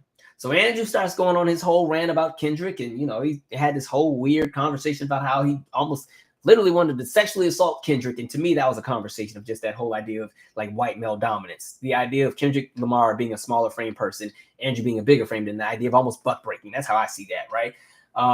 And so people start frying Andrew up on social media, pissed off, like, how dare you, blah, blah, blah, blah. Then guess who comes to the rescue? God dang Charlemagne the God, right? He goes on this whole spiel about why can't comics just be funny anymore, and you can't police comedy and so on and so forth. And my issue is, if we didn't currently live in an era of white lash, I would still have an attitude with you going on there saying that. But now that we're living in this current era where white America has shown us exactly how they feel about us time and time again, I really take offense to somebody going on a platform and trying to give justification for that kind of nonsense, right? And my thing is this: why is it that when black people advocate for themselves, everybody wants to play devil's advocate? That's when everybody wants to come out with, well, let me play devil's advocate here. Now let's just say, like, because my thing is this, and I hope folks don't take this the wrong way, but if I started telling a bunch of Jewish jokes on here, it would be the anti-Semitism crew on here and get me off of YouTube in the next 2 minutes. This video would just turn off, right? All these other groups can fight for their own livelihood and fight to defend their narrative and how the world sees them. But when we do it, it's a problem. When we do it, everybody wants to say we're overperformative or we're too sensitive. And I'm like, the thing is that separates black folks from everybody else on this planet, specifically in the United States, is black people are the only group collectively that have systemically been attacked by their own government in more than just one instance, through policy, through violence, through state-sanctioned violence, through the deputizing of white men to go and do whatever they want to do, right? We're the only demographic that deals with that collectively. Yes, you can talk about a few anomalies from other groups of people, but when we're talking about the idea of a macro scale of an issue, we're the only demographic that deals with that. We're the only demographic that lives under a curtain of anti-blackness, right? We're the only demographic that sees how American politics work. Everybody knows some of these people that run for office, we're not crazy over, but we understand what happens if they lose, what happens when the other folks get in, because things double down. We're the only demographic that has to, we have to sometimes almost put our livelihood on pause just to make sure that the country doesn't go under, because when the country goes under, it gets even worse for us.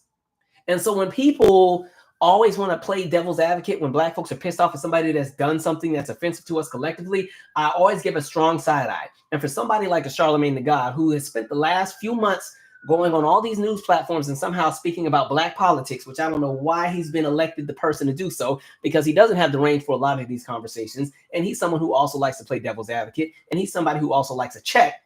I just find it very funny that all of a sudden this man would break his neck to go on that white man's show and try to justify some anti-black jokes at the expense of us. Because my question becomes, well, which audience are you trying to pull? Are you trying to pull us? Or are you trying to pull them? Now, I know you're going to get a bigger check from them because they're a larger demographic, but it goes to show that you can build an entire audience off of us. And as soon as the opportunity comes to climb, we get thrown under the bus every time, right?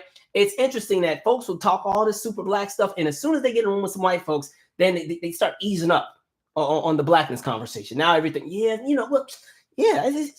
not that bad. There's a reason why I don't be going on a lot of stuff. There's a reason why I don't run with a lot of folks, because my thing is this. Right? When you actually have integrity, people know what you stand for. They know what it is they can try with you and what they can't. Right? I'm not trying to toot my horn and act like I'm the most down home person on the internet, but I tell you this: I haven't been invited to any shows that have anti-black talking points yet. I haven't been invited on any kind of platform because they know exactly how I'm going to move on certain things, right? And I also think, like, even just having conversations with people in real life, even if people don't necessarily agree with how I see things, a lot of times they won't even challenge me because they already know, even if, God, if we get him started, he ain't never going to shut up. So it's kind of like, folks are like, So when I look at people like Charlemagne the God, it's like, it's disappointing that when it comes to us, it's all jokes. But then you'll watch some of these folks go and be 10 toes down for another collective of people when they think that they have been done wrong. Right? It makes me think back to even when Joe Rogan was catching the smoke from Spotify. And there were a lot of black content creators and everything trying to give him a pass for some of the things that he had been saying, because now all of a sudden it wanted to be a conversation about freedom of speech. And I'm like, y'all pick and choose how y'all want to work within this system, right? I'm lost here. I'm so lost. But for somebody like an Andrew Schulz, that's not the first time he said something out of pocket. Like, that man gets the luxury to say any and everything he wants about us all the time. And he's never brought like to the stage about it. Nobody puts the fire to his feet because everybody's trying to not appear to be offended. I'm sorry, as a black person, it is okay to be offended. We have a right to be offended. This idea of trying to be above everything and act like nothing bothers us, that goes back to what I was saying when we've gotten to the space where you keep giving an inch and giving an inch and giving an inch. And y'all have given so many inches, people can just run with the disrespect at this point. They're doing marathons in our faces and making money from it. And then folks want to try to appear to be above. Same thing with the Myron Gaines dude and that goofy sidekick he got. I don't know what the other guy's name is, but the actual black person that's sitting next to Myron, where Myron can say all this racist stuff, and he loves to do the hard ER when he drops the N-word, right? And everything else like that, and make monkey sounds. And then the other Negro next to him just sitting there, not saying nothing. I would have punched Myron in the throat so long ago. I need some folks to stand up. Stand up. Get up. Get up. Like, y'all have made an entire cot on the floor and set up a pillow and a tent and set up shop, and y'all are in a sleeping bag. Get up. Damn. Whew. All right. Let me get off my soapbox. Y'all let all the wrong people be the voice of blackness. I can't stand it. I didn't even look at my notes. I just started. What else did I want to say? I guess I'll leave it at that. I'm just people stupid. That's all I'll say. Stupid, stupid, stupid. What up, Cherish the Soul Entertainment Podcast? Make sure you guys check out her podcast. She does a really great job of covering a lot of current events. So Cherish the Soul Entertainment Podcast. Definitely check her out. We got to get together. I know you keep reaching out to collab. As soon as I get a free minute, I'll definitely come back on your show again. Yeah.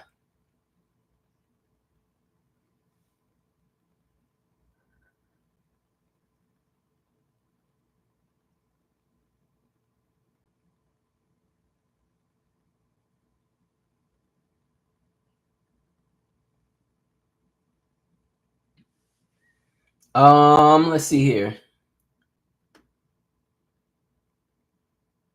So I say you're absolutely correct. We as people are not monolithic. We have a variety of interests, experiences, and tastes. Exactly. The only thing that we are a monolith on is living under a system of anti-blackness. That's it.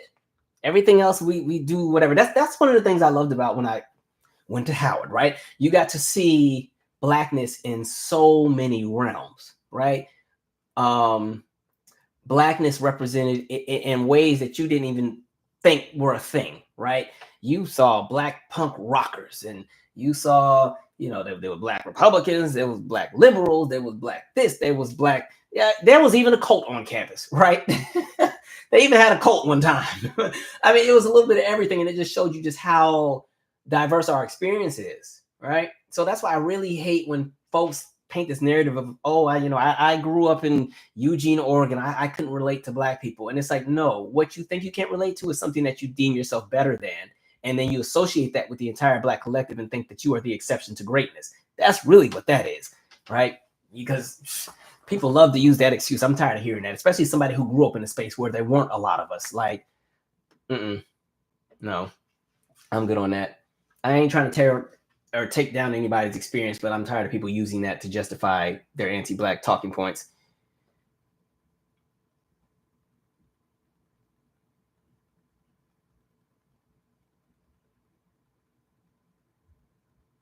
Let's see.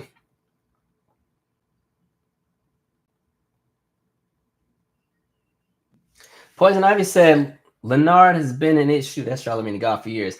When is rape funny? The devil doesn't need any advocates. He has enough demons in. And that's the point too. Like, so even with the whole idea of, when do we start policing comedy? The joke that has everybody triggered is what Andrew said about what he would sexually do to Kendrick Lamar, right? And that takes it to a different conversation, right? And so the idea of trying to brush that off, like, oh, it's just a joke. Like, y'all want to just joke everything. Y'all just a joke to the point where now we have the Halloween costumes of George Floyd because it was just a joke, right? I think of Frank Taffy. This was this white man that spent all his time when the George Zimmerman case was going on. He spent all his time constantly on there arguing with everybody about how Zimmerman was innocent. And one time they had him and they had Shahrazad Ali on there, right? And Shahrazad Ali is like one who's just like she ain't with no nonsense, so on and so forth. And so I remember the host of the show was like, you know what, we're just gonna have you two get together one time and have lunch. Okay, this is Miss Ali and Frank Taffy. What does Frank Taffy say? Yeah, and as a matter of fact, I think I'll bring Skittles and some tea. Okay, again, those are those inches y'all keep giving everybody, where everything is just a joke, where they start thinking that crap is okay, and they do it with malice and do it right in your face. And folks want to play devil's advocate and give it a pass. Like it's not a big deal. Y'all are not a big deal to everything, to the point where look what we got back in office. A bunch of nonsense. Anyway, let's see here.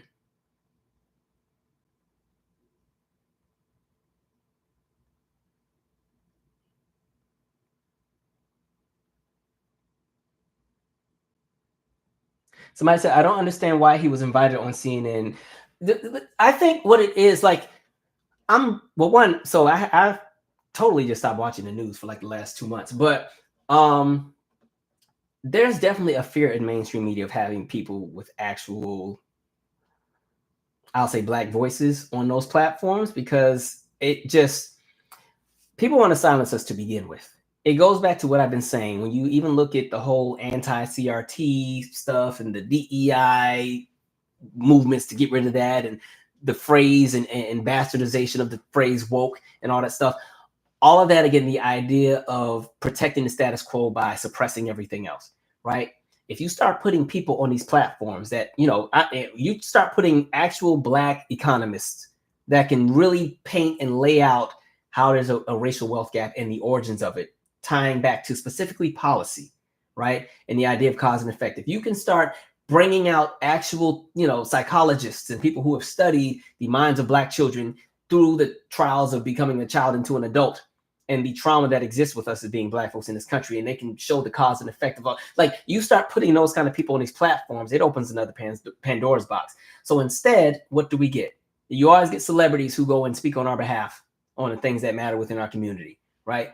Rich celebrities who are so far removed from reality that, they're going to be our spokespersons all the time. And they get invited multiple times. And you wake up, they're on The View, they're on CNN, they're on Fox News, they're on something on MSNBC, they're on Good Morning America. And somehow they got the range for these conversations. And meanwhile, you have all these people who are scholars or people who have lived the experience or researched the experience, or they're doing the community work or they're doing the groundwork. I think of, like, even when people love to use the idea of intra-community violence, right? They love the Black on Black crime conversation, right?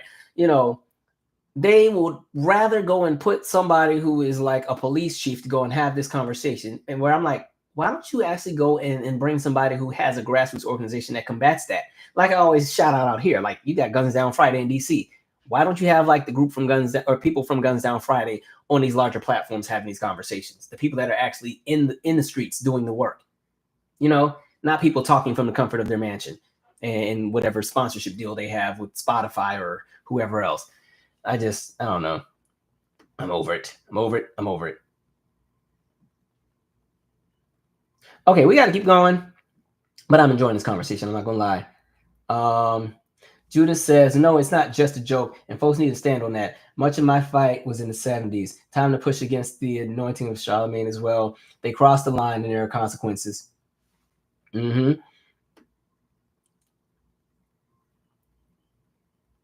Hey, Bibby said, he seems to be on a tour of Black Male Podcast. Perhaps they're scratching each other's back for more ratings. Cue the bashing of Black women, bash hip hop, and add a dash of SA jokes. And some of these podcasts too, I'm like, Lord, help us. All right, I'm gonna move on. Let's see, just some other stuff I want to cover in here. All right, let's talk about, I definitely want to talk about Dominique Brown really quick. Let's see.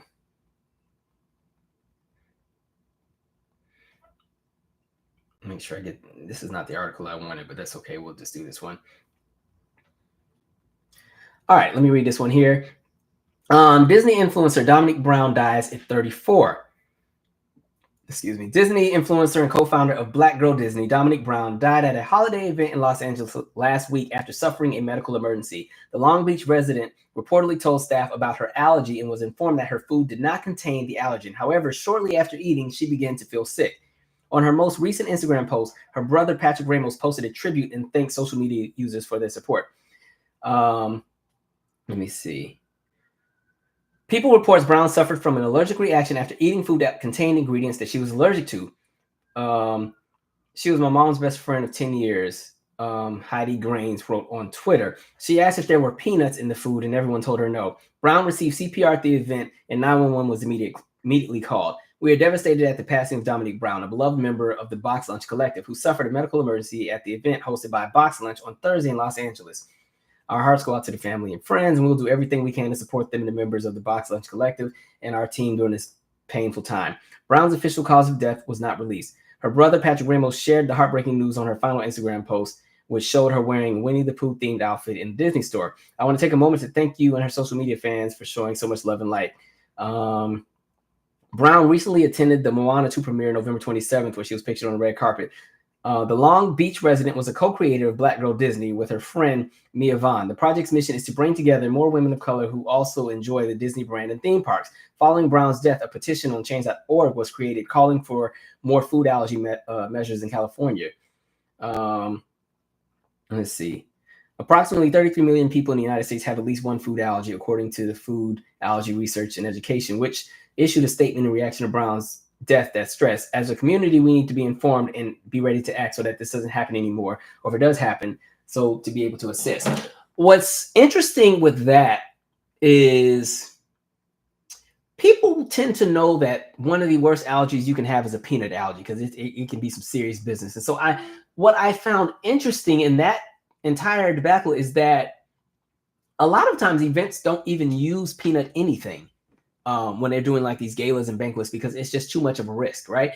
And so my question is, how is it that she informs everybody at this event, I can't do peanuts, I can't do peanut oil, I can't do anything that falls in the peanut family, and this still ends up on her plate? And then also at the same time, as an event coordinator or anything like that, why don't you guys at least have like EpiPens on site for that kind of thing, right?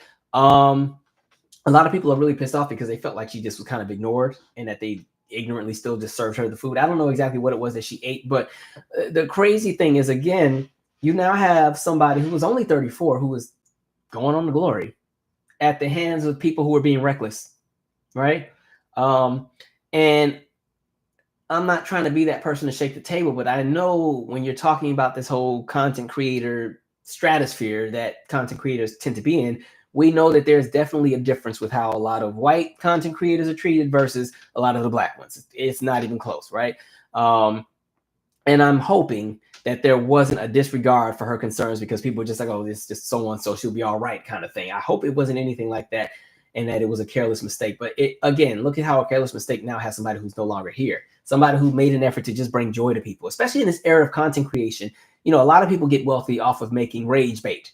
They get wealthy off of making content that just pisses people off. But then you have another element of people who make content that brings joy, right? And so it's sad that, you know, her hard work paid off to the point where she was invited to be a part of this Box Collective event. And then, you know, this mishap happens. And then what makes it even worse, Box Collective initially wasn't saying a whole lot at first. They just kept promoting their events and acting like everything was fine and dandy. And it's like, no, somebody has literally died under an event that you guys put together. Y'all gonna have to say something. You can't just brush over this like it ain't nothing. Like, that's the issue that I have. Hopefully everything works out with her family, but it's just a lot going on out here. It's a wild time we're living in. I'll say that. Let me see here. Let me see. Let me read some comments here. What up, Whitney? All right.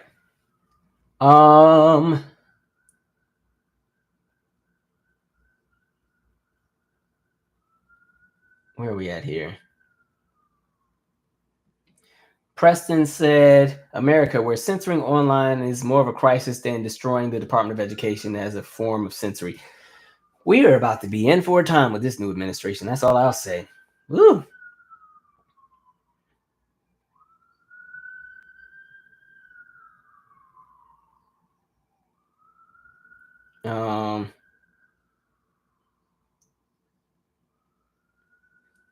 Somebody said that dude from Fresh and Fit really thinks he's white. One time he said, "See white guys like us." Now he about my complexion. Myron Gaines, I might be a shade and a half darker than him. Now you know he tried it. He is. Nobody's white.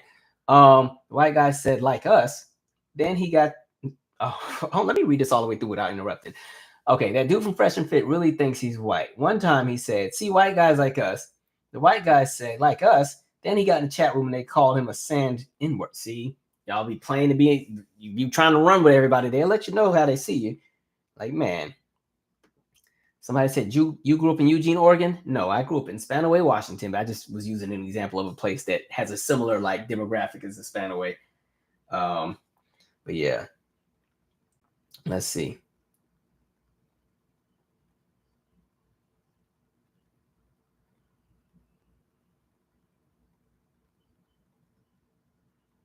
Somebody said, OMG, Frank Taffy and Shahrzad Ali arguing used to be crazy but hilarious.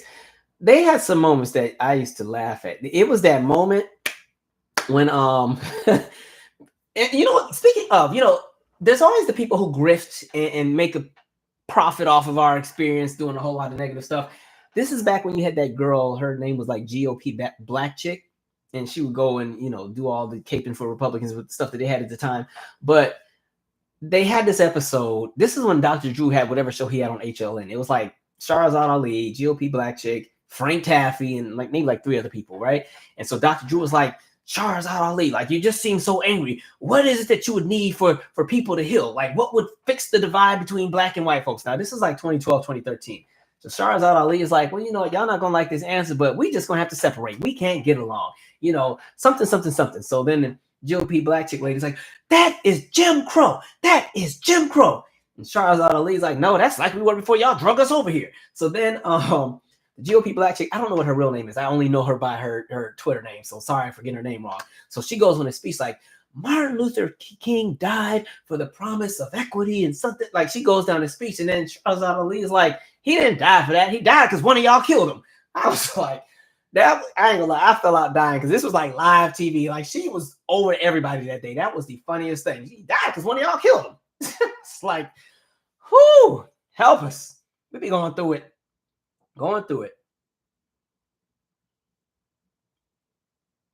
Somebody said the proximity to whiteness doesn't make any black person white. They just have the false notion that it won't happen to them, whatever ism it is. And we keep seeing that in real time, where we've watched people do all that tap dancing and thought they were in good graces, and then reality hits. Then they come to us and want us to go and start rallying. I ain't the one. You on your own. All right? Okay. All right, Chad, I don't need you to start freezing on me. All right, I want to keep going. Oh, I gotta still talk about Jay-Z. All right, let me get to Jay-Z. I'm gonna read the article and then we'll talk. By the way, I don't have a full opinion yet. I don't know enough, but I still want to cover this. We'll definitely follow this story and go deeper as more details come out. All right.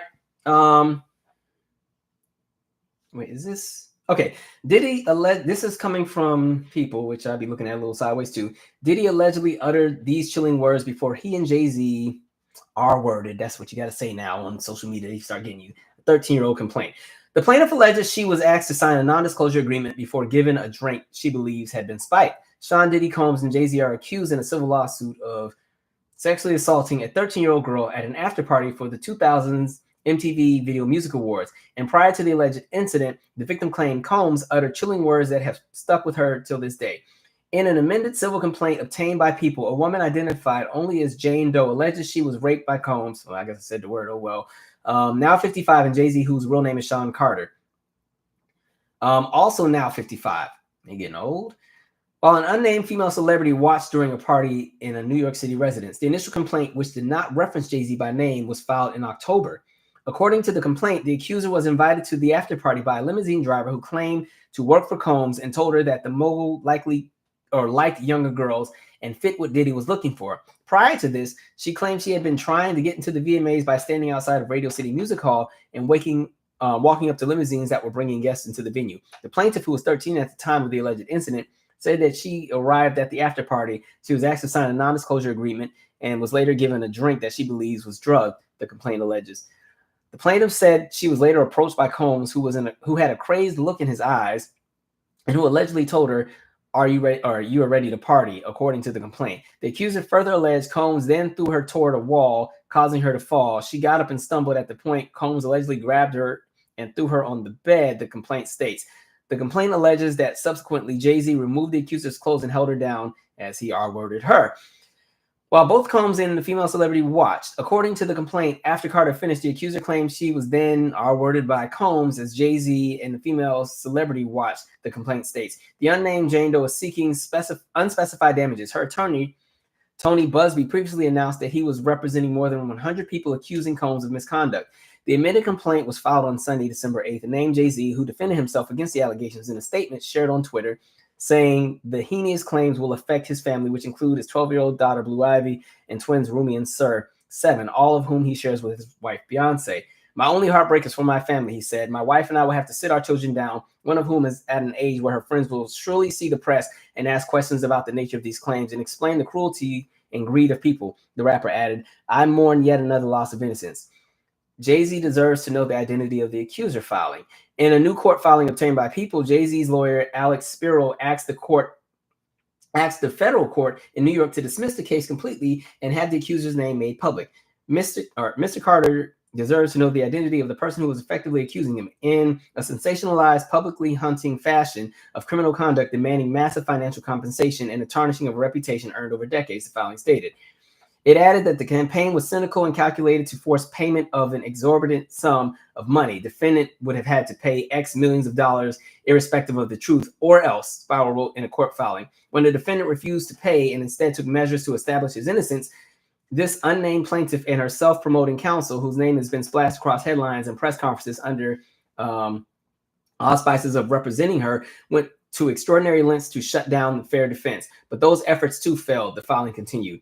Combs' attorneys also denied the allegations put forth by the plaintiff in a statement to People. The amended complaint in the recent extortion lawsuit against Mr. Busby exposes his barrage of lawsuits against Mr. Combs for what they are: shameless publicity stunts designed to extract payments from celebrities who fear having lies spread about them, just as lies have been spread about Mr. Combs, the statement said.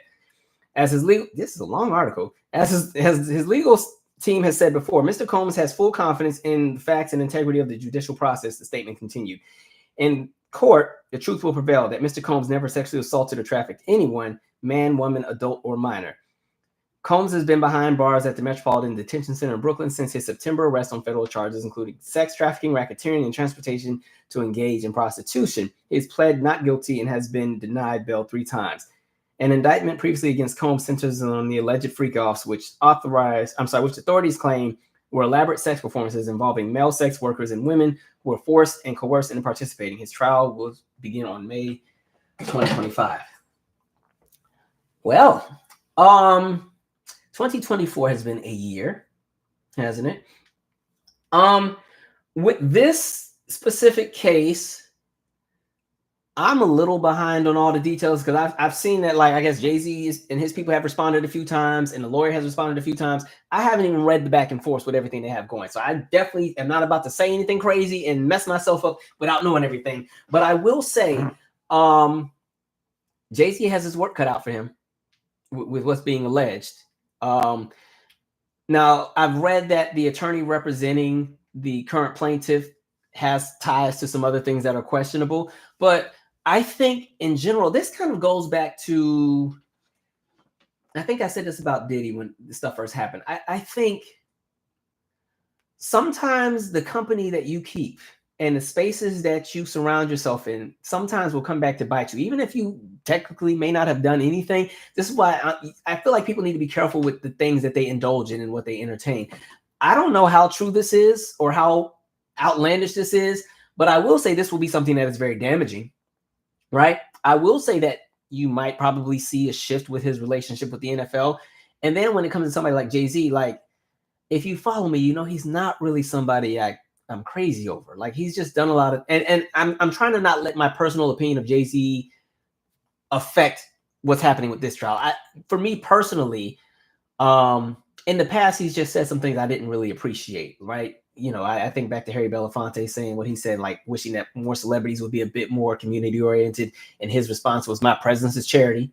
I just never moved on past that, right? I remember the we're past kneeling statement just for him to go and partner with the NFL anyway. So there's certain things where I'm like, I don't know. So I am not going to even say what I think is true or what is not true because I don't have enough information yet. I'm not about to be out here looking crazy, loud, strong, and wrong. Because I said people did that with Jamie Foxx when everything was alleged with what was happening with him. And there were people out here talking about he was dying in 2 days, right? And he just came out with a Netflix special. I will not be one of the ones with the wrong information. So you guys can share what you think and I'll read what you guys have in the chat, but I don't have an opinion yet. I just want to, for me, I'm like, let the trial start so I can see what evidence is being presented, right? Right now, all we have is affidavits. I need a little bit more, but I will say 2024 has been a year. I feel like a lot of people have been put out there. And yeah, we're going to see how this goes. Let me read the what you guys have to say because I know y'all got a whole lot to say on this one. And we'll see where this conversation goes.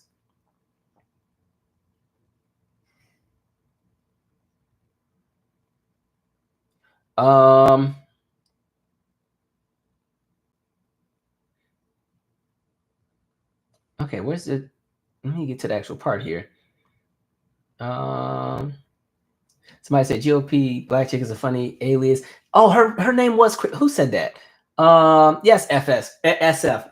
Her name was Crystal. Thank you. I forgot what her name was. Somebody said I don't have a full opinion yet either. I feel like we don't have enough to like. There's bits that are out there, and then everybody's acting real weird on this. Like the lawyer is doing a lot. That statement Jay-Z put out was interesting. A lot. Let's see. Y'all got me tongue-tied. I don't even know what I can say here. Now, I will say this because I saw somebody say something that I did not agree with, right? Where in the event that this was all true, somebody was saying, well, if she was 13 and something, and that's what happens with these young girls that are out there trying to be hot and fast and trying to look grown. That I don't ever buy. And I say that because as an adult, I'm just speaking as an adult male, you can tell when a woman is underage or a girl is underage. I'm at a point where even with just interacting with different people, I can tell if a woman is 20 years old or if she's 30. A 13-year-old to me still looks like a 13-year-old. I don't care if they've developed or they're built like an adult. Once you talk to somebody for more than 2 or 3 minutes, you can tell what age bracket they're in, right? So I don't like the idea that we sometimes will paint 12 and 13 and 14-year-olds to be fast and somehow use that as a justification for anything to happen to them. That's a horrible way to look at things. These girls can't help that they're developing at faster rates. Hell, we got all these hormones in the food. That's why these 9 and 10-year-olds look like 15-year-olds. It's just what it is. But that's not a justification to try to pass everything off, right? Like that's not how we're going to move in this conversation. I'll say that. Somebody else saying streets have been saying Jay-Z's been next. Yeah, I've seen a whole lot of tweets all year. Everybody's been waiting on Jay, but we'll see. Let's see. Somebody said, okay, what is a 13-year-old doing at an adult celebrity party? I'll say for teenagers that get the luxury to grow up in a place like New York, I just think the experience for teenagers is a little bit different in certain cities where they have free reign to kind of do a whole lot of things that are just different as far as getting into space and getting into, celebrity events and everything. Think of all of these entertainers that we follow where they talk about, when they got their record dealers because they snuck into a club at 14 and somehow ran into the label head and they got a rap deal. I think for kids that live in a place like LA or New York, even Atlanta, sometimes there's just access that a kid that grew up in Wichita is just not going to get or understand. I don't think some of these teenagers that end up in these adult spaces are trying to do adult things. They just like the idea of having close proximity to celebrities. So, and now mind you, this was 2000, but I'll speak for 2024. So the idea of being at a club and, oh my God, it's Lil Uzi Vert, right? And they trying to get their selfie so they can post it on Instagram and then go to school and tell everybody that, yeah, me and Lil Uzi Vert, we like this. I think that's kind of the idea because I'm not gonna lie. If I was 13 or 12 in the year 2000, and I would be trying to get into the VMA party because if I'm thinking of the 2000 VMAs, that was Britney Spears, that was Christina Aguilera, that was Janet Jackson, that was the Wayans brothers, that was J-Lo, that was who else was at the 2000s one? Blink 182. I think Pink was in the crowd. God, who else was at the 2001? 2002. NSYNC was there. Macy Gray. This is so long ago. Whitney Houston was there. Eminem was there. Like if 12, 13-year-old me, if I could have gotten to one of those parties and be like, oh, snap, I'm in the same room with all these people. As a teenager, I'd probably do the same thing. Now, I wouldn't be thinking like I'm going in there to do anything sexually, but the idea of proximity around celebrities, that to me, just from what that story was given, that's what it kind of sounds like to me. Now that becomes a conversation of, okay, now how are you out after 11 o'clock? And why don't your parents know? It's a different conversation. But yeah, that's all I'll say on that. What up, Manny Costello? Somebody said Cat Williams opened that portal and everyone's bones fell out. 2024 has been a year. It has been a year. Dang, that was 24 years ago. Dang, I'm old. Whew. Okay.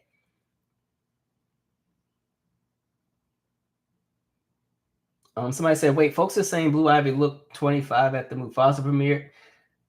I don't think so. I just think she had a gown. It's such a weird era. It's such a weird time. All right. I don't like talking about the celebrity kids. Yeah, okay. Anyway, what else do I have? My cousin Brandon got jokes. Ain't no sirens in the background. I think I told y'all before, my cousin Brandon and I have this ongoing beef of DC versus Atlanta over which city be the most off the chain. So anytime there's like a siren or something in the back, he stays trying to fry out my city. And we have this ongoing thing where every time we find like a reckless story about the other person's city, we'll send it to each other like, these your people? Right? So, man. Oh, it was? Oh, I didn't hear the sirens. I was concentrating. I was trying to entertain y'all, so I didn't hear them. Whatever. Thank you, Mimi B. You gonna blow up my spot. Okay. Let's see. Somebody said, El Hombre said, and me at 12 or 13, never, but others do and have. Yeah, I think 12 and 13 is an interesting age because it kind of depends on how you move and things. I was still very sheltered at 12 and 13. So for me, like I was still like voting on TRL and 106 and Park at that age. And if I was allowed to go to a party, I was going to the party because I knew that was my chance to dance and do an 8 count. Now, some of my peers, you 13 and 14 and hormonal, they're trying to gyrate and grind on each other all day. I'm in here trying to looking like an idiot, right? So it just kind of depends on where everybody's at. But man, yeah, I definitely remember those 2000 VMAs. Because I just remember that was the one Janet opened with Doesn't Really Matter. And that's the one where Britney Spears did Oops, I Did It Again, where she had like the flesh tone suit where she took off the black pinstripe suit and had the other outfit under it. And Christina had did the Come On Over. And Eminem had did the Real Slim Shady. What else was there? The Wayans brothers hosted. They weren't really that funny, but they had funny skits. I remember the 99 VMAs a bit better, but yeah, 2000 I remember. Okay. Let's see. Let me see. Manny Costello said, I snuck out of school to go to 106 and Park and my mother saw it. She was livid. Yeah, there was nowhere for me to sneak to in Spanaway because one, I didn't have a car. And at the time, the bus line didn't even come to Spanaway. So if you didn't have a car, you were only in Spanaway. So if you skipped, your choices were McDonald's or Walmart or Dairy Queen, if you could get to them. Because for middle school, because that's when I would have been 12 or 13 at Cedar Crest, the nearest McDonald's was like a 30-minute walk. You were better off just going home and making a snack. So there was nowhere to sneak to. But again, if you're somebody who lives in a metropolitan city and you have access to everything, it's a different world, right? Oh yeah, 2000, that's when Aaliyah won for Try Again, where she has the black and the orange, like tiger print kind of gown on. All right. Some of you guys had asked me. I did not see Doechii's NPR Tiny Desk, but I heard it was really, really good. So I'm definitely going to check it out. I suggest you do the same. I enjoyed Doechii's work. My first time catching a performance was, I think it was the BET Awards. It's the one she pulled off the wig and she had the cornrows under it. I think that's the first time I saw a performance of Doechii, and I really enjoyed it. I enjoyed their which album did I buy? Let me look at my phone. I bought the Places You'll Go. I think it's an EP. That's from like 2020. So I had that project. I haven't listened to the newer one yet, but I enjoyed Doechii's work. Where else are we going with this? Somebody was asking me about the whole Billboard Artist of the Century thing. Let me pull up the list real quick. I'm not about to go through all of it because it's like 100 people. But I'll go through the top 15 and see how much I agree. Billboard Hot 100 Artists of the 21st Century. Oh, 25 greatest artists of the. Okay, let's see. Let's scroll. All right. Who do we have? 25 Katy Perry, 24 Ed Sheeran, 23 Bad Bunny, 22 One Direction. It's still sad that one member died. 21 Lil Wayne, 20 Bruno Mars, 19 BTS, 18 The Weeknd, 17 Shakira, 16 Jay-Z, 15 Miley Cyrus, 14 Justin Timberlake, 13 Nicki Minaj, 12 Eminem, 11 Usher. Okay, now we get to the top 10. They had Adele at number 10, Ariana Grande at number 9. And mind you, these are all of anybody that debuted after the year 2000 or who have they're counting everything from the year 2000 onward as far as their impact. They might have still come out before then. Ariana Grande at number 9, Justin Bieber at number 8, Kanye at number 7, Britney at number 6, Lady Gaga at number 5. I would have swapped Britney and Gaga, but okay. Drake at number 4, Rihanna at number 3, Taylor Swift at number 2, Beyonce at number 1. I guess this makes sense to me. I know some of the Taylor Swift fans were mad and felt like she should have been number 1, but I think as big as Taylor Swift is, I think the challenge for her is that her core audience is still majority white. Like, she's massive, but she really only appeals to like one major demographic. It's not to say that she doesn't have fans of other races, but when you're talking about that core base, it's majority white folks. I feel like for somebody like a Beyonce, she has a bit more of a universal representation of fanhood. And, you know, Taylor is still Taylor came out in like 06, 05, 06. So she's had a great run. But if you're talking Beyonce, in my opinion, has had 2 careers. She had the Destiny's Child years, and then she also had her solo stuff. So that's what would give Beyonce the edge to me. And then if we're just talking live shows, to me, it's not even close.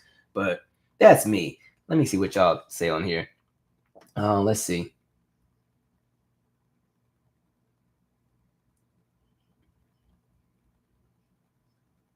Somebody said old NYC was definitely a wild place, I bet. Ebony said, I don't know. City kids still have parents, LOL. It ain't like, that's true. It ain't like they're raising themselves. Some do, but it's not because they're from the city. Well, I guess what I would say to that was like, I was speaking of that more so in reference of like, remember how like TRL, when it was on, came, it had different time slots, but the first time slot I remember was it came on from 3 to 4:30. That would have been like 1999, 2000. And then it shifted to, I think, just 3 to 4, right? Which is, for some people, either that's right at the cusp of school has already gotten out. Oh, no. I think it was 2:30 to 4. Was it I've got something like that. But I know at some point, sometimes it was on during school hours, right? So that idea of like sneaking off from like, you didn't go to class after lunch. You just went to Times Square, that kind of thing, right? Or, you know, you told your parents you were spending the night at so-and-so's house and really y'all went to Manhattan, kind of. That's how I look at it. It's not like the parents are like not connected to their children at all, and the kids are just going from borough to borough, and then they end up in Jersey, and somehow they end up like Vanessa and go all the way to Baltimore to have big fun with the wretched. Like, I don't think it was that, but I think I see how much more independent kids are that tend to live in like major metropolitan cities that have access versus kids that are in areas where it's harder to kind of do sneaky things because you just don't have the resources to do it. There's no public transportation to get anywhere, or you don't have a car. It just seems a little different to me. But yeah, let's see. Somebody said Lauryn Hill. Yeah, Lauryn Hill. I think she was at Lauryn Hill was at the 99 VMAs. I remember that. And I remember when and I want to say, yeah, because that's when she did Lost Ones and Everything Is Everything. And then I remember she won the award at the end because Madonna and Paul McCartney had given her the award, and Paul McCartney got her name wrong and called her Lawrence Hill. The winner is some guy named Lawrence Hill. All right.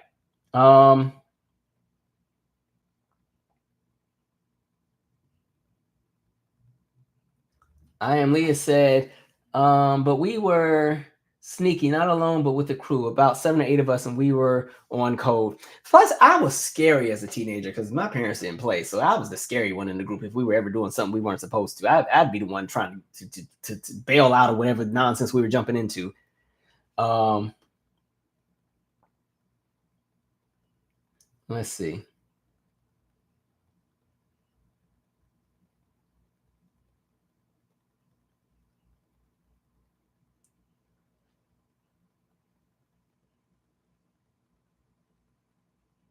I said Beyonce got number 1.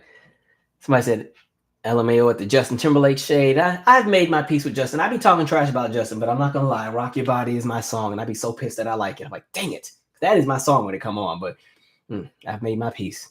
Let's see.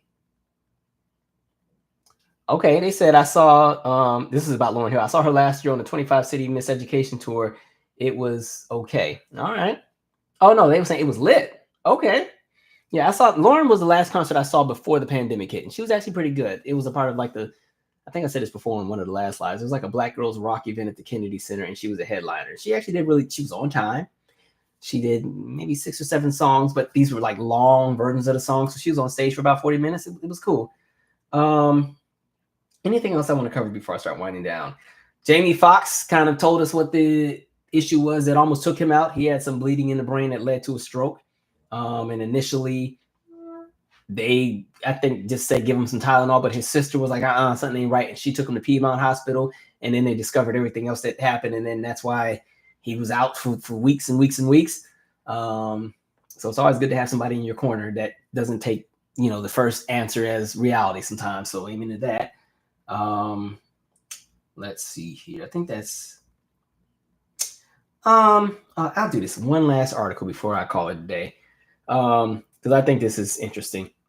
Conroe ISD parents outraged after elementary teacher revokes bathroom privileges for her students.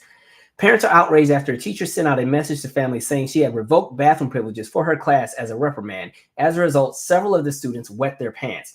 Pure outrage, Amber Johnson, the mother of one of the students, said, that is uncalled for, unhealthy, and not going to happen. Joseph McCauley, a father of one of the students, said. Parents at Bartlett Elementary in Conroe ISD are livid. I don't know, what is ISD? Oh, it must be like something school district. Okay, I don't know where that's at though. Are livid after a number of first graders came home smelling of urine. A note from the teacher that was shared with ABC 13 said some students were playing outside of the classroom, so she revoked the bathroom pass privileges for everyone. Johnson's daughter was in that class. The kids are traumatized and humiliated. They were made fun of. They were crying, begging, pleading, and asking multiple times to go to the restroom, and they were refused, Johnson said. Johnson said she knows a handful of students that wet their pants and then were forced to sit in wet clothes that were dirty all day. Parents said they weren't notified until after pickup. McCauley says his daughter is mortified after she peed in class. If I sent my child to this school smelling like that, they would call CPS and have me investigated and try to have my child taken away from me. So how is it okay for my child to go to school clean, prepared, and come home smelling like that? McCauley questioned. According to the Conroe ISD Code of Conduct, it is against school policy to deny students access to a bathroom. In a statement from the district, they say a substitute teacher will serve the classroom while the teacher is under investigation, and that the incident was not indicative of the safe environment or safe and loving environment that we foster at Bartlett Elementary. Parents also claim the teacher's aide was present but never intervened. I've already told her that if a teacher tells her you can't go and it's an emergency, you walk out of the class. You go straight to the restroom and leave the restroom and go straight to the principal. And you tell the principal that they refuse to let you go to the restroom and you need to call dad now, McCauley said. That is wild and interesting to me. Yeah. I think for that teacher, if these are first graders, that is not the age group where you want to try to push your weight when it comes to something like the bathroom, right? They literally just got potty trained 2-3 years ago to begin with, right? Maybe more than that. But I have a podcast episode that I think y'all should check out that kind of even addresses this very same conversation. I need to do another comedically hard-headed episode too. I'm way behind on that. The podcast episode is called, let me see where it's at, because I think we've had a story like this before, but I'm not going to talk about it. I'm just going to guide you to the podcast. Hold on, give me 1 second. Comedically hard-headed. It's kind of cool when you search yourself on the internet. Hold on. I know it's the 3rd grade episode in Italy, but I'm trying to find the actual title. It is called Comedically hard-headed, fist fights and chalkboards, the Italy years, part 1. Interesting story, but it goes back to somewhat of a similar situation with a teacher that moved exactly the same way. I understand for teachers, it is very difficult to work in this current environment, especially some of these kids are off the chain. Some of the parents are 10 times worse. Teachers have so much that's on their plates, but there's certain things where you cannot let your ego get in the way of, again, because this also becomes a safety thing, right? The idea of stopping children from going to the bathroom to relieve themselves, and they literally use the bathroom on themselves in class, and you just continue to let class just go, and then you send them out on their merry way. Like, what was the end goal here? I get that the argument is, well, they were outside goofing off, but that's what kids do. I think when it comes to children, there are a handful of adults that are supposed to be their safety net. Unfortunately, not every adult meets that expectation, but that's supposed to be the parents. That's supposed to be any kind of family friend or family member. That's also supposed to be the teacher. And for some kids, it's even the bus driver. And so as those bonds of trust continue to get broken, you can't expect for kids to act like angels when, you know, their memory of you from this point on is you didn't let them go to the bathroom. They use the bathroom on themselves, and they sat in school humiliated all day, right? Because again, what is the end goal, right? And these are first graders. Like, what do you? And it's not to say that you could do this to somebody who's older, but the idea of when you're talking about agency over somebody's body, right? That's a slippery slope. And I think that teacher. Poor choice, right? That me thinking back to when I worked with the kids, that would have never been something I did ever. Because one, I don't feel like fighting nobody's parents, right?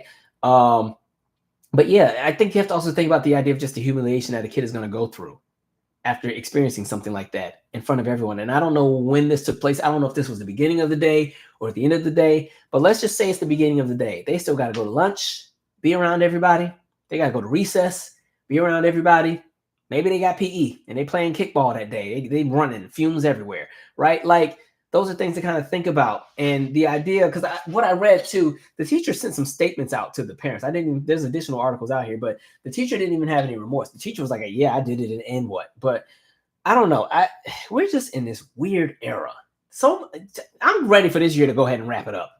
At this, like, let it go on. This has been a great year for me creatively, but I'm ready for this year to wrap up because it's just too many things out here that's just out of pocket. Let me see what y'all have to say in these comments.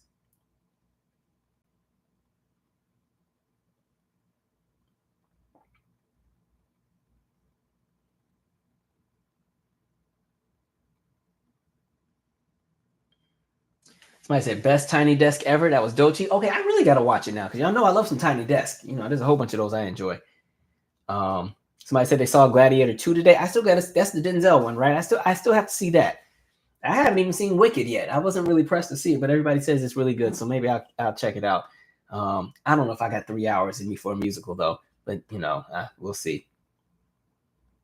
Oh, speaking of, Calvin, give about 5 minutes on the movie Wicked. Yeah, I haven't seen it yet. Yeah. Somebody said, I love Gaga, but she hasn't had more of a cultural impact than Britney.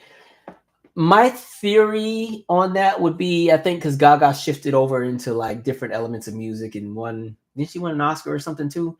And did the stuff for like Tony Bennett. So I think that's how they probably judge that as well. Let's see. Somebody said, I don't understand the Taylor obsession. I'm not the target demo. I've just made my peace with the fact that what she does works for the people who love it. Enjoy.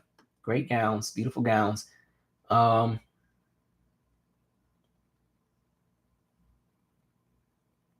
Somebody said the wildest kids I knew in college were New York City kids.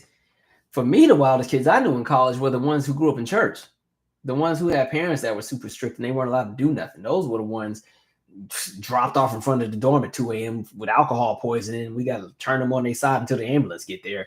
Like, that's what I was going to say to that. And to me, I felt like kids that were from like New York or Chicago or Atlanta or even Houston and LA, those were all the students that were real nuanced. Like, it was the kids like me that were from the middle of nowhere that was out there just wild and reckless at first. Just the exposure to just being outside, didn't know how to act.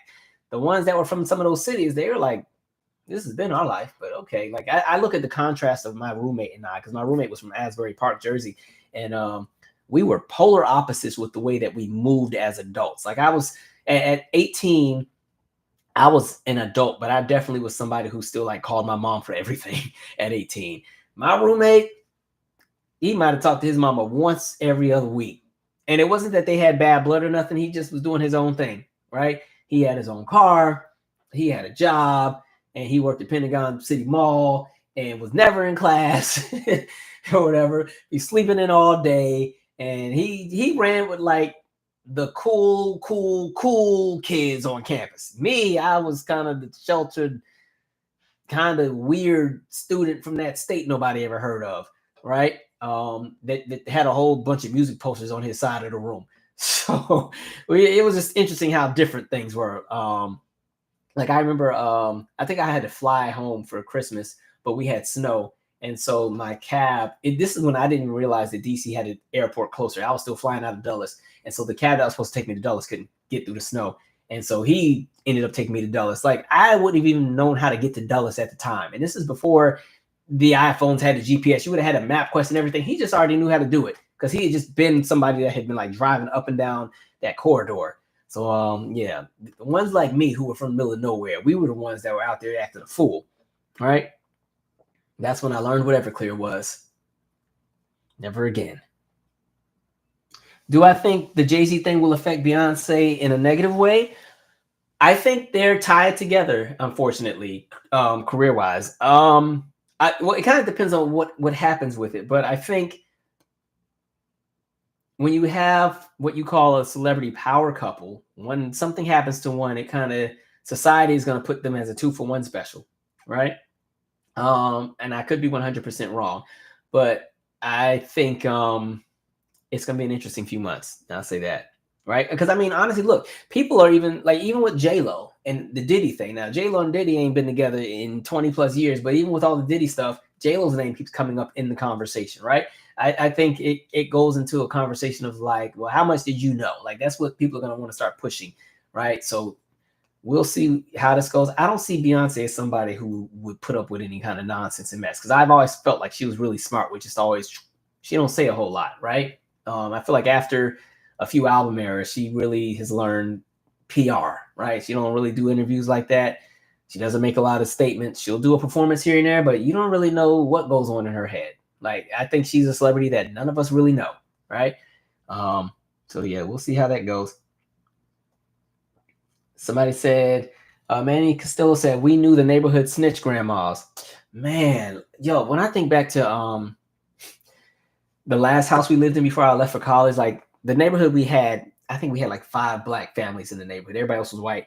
And of course, my parents were friends with every black neighbor. And I just remember at this point, my dad's job had him either in Texas or Alaska.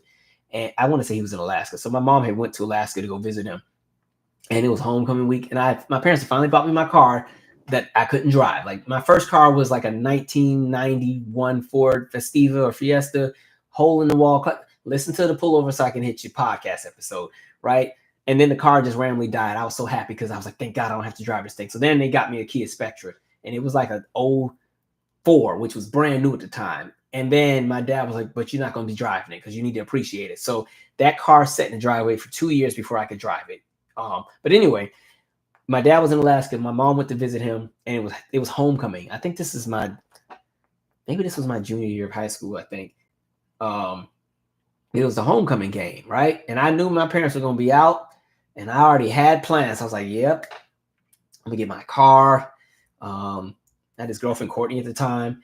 And I was like, I'm going to pick her up, and we're going to pick up like 3 more people. Like I was already making all these plans with the car, right? And so it's the game, and then, the dance, I think, was the next day or something. But I remember pulling out of the driveway, and I think my friend Darrell was with me. And we don't even get down the hill good, and my phone rings. Guess who it is? It's the neighbor Clark that lives directly to the house adjacent to ours. Michael, where you going with that car? I'm like, oh my God, man. Oh, wow. Oh, man, I was just going to Walmart real quick. He was like, bring that car back to that driveway. I'm like, dang, like my parents had it locked down. It was like there were eyes everywhere in the neighborhood, so I couldn't cut up at the time. Like, Oh, yeah, I had them kind of parents. Oh, you couldn't do nothing, man. Now, my brother had it so much better than me because by the time he was a teenager, because we were 7 years apart, my parents were a lot more relaxed because they didn't have the energy to be fighting no more with us teenagers, you know. So he got away with so much more than I ever did. He had a whole party at the house, something I was too scared to do. My parents had went to California. And I told my brother he was foolish for this. I know I've told this story before, but I'll tell it again. My parents went to California, went to the Bay to visit relatives for 10 days, right? So Marcus waits until day 9 to throw a party, right? Now, all I know is I'm over here in DC minding my business, and I think me and Whitney were actually out at the monuments or something, and I get a call. I get like 3 calls at the same time. It's like my mom's blowing up my phone, and before I can answer, now Marcus is calling. I'm like, what's going on? And so first I pick up, and it's my mom, and she's like, you wouldn't believe what this boy has done. I'm like, well, what? He got all these people in my house, right? And then, you know, I'm like, oh, okay, all right, yeah, all right. And then I think Marcus calls, dad is tripping. What is going on here? So Marcus waited until day number 9 to have this party. Now, mind you, I already told him because he kept telling me he was planning to like have some people over. And I was like, Marcus, if you're going to go that route, it's kind of a slippery slope to do that on the next to the last day when they're supposed to come home. Because I said, if you're going to do that, call mom and dad on a landline in California so that you can confirm that they're there. He did it. Called them on the cell phone, talking about, oh, I love you and all this other stuff. Mind you, they were already on the road back. They weren't going to be going for 10 days. They were really going to be going for 9. And they were just trying to see if they can get Marcus caught up, right? And so my parents were pulling into the neighborhood, and my mom was like, oh, somebody having a party. They got all these cars out on the street. And as they got closer to the house, they realized the party was at our house. Oh, Marcus caught it that day. But yeah, I was too scared to do stuff like that. But I was like, Marcus, you didn't think that one out. And my dad was mad too. That was by then my dad was sick, so he had a cane. So my dad was ready to bust him upside the head with the cane. But woo, what a time, what a time.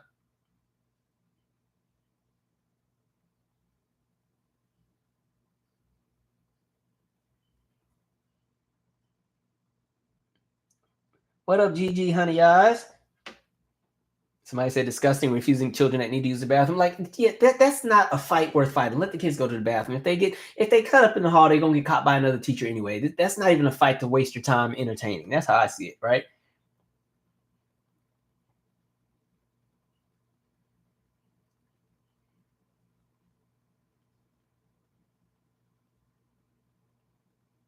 Yeah, I've had some really mean teachers in elementary, so I empathize with those children because there were 2 teachers I hated. Mr. Robert Shaw, that mean old, ooh, he's probably dead now because he was old then, but he was mean, ooh, mean, right?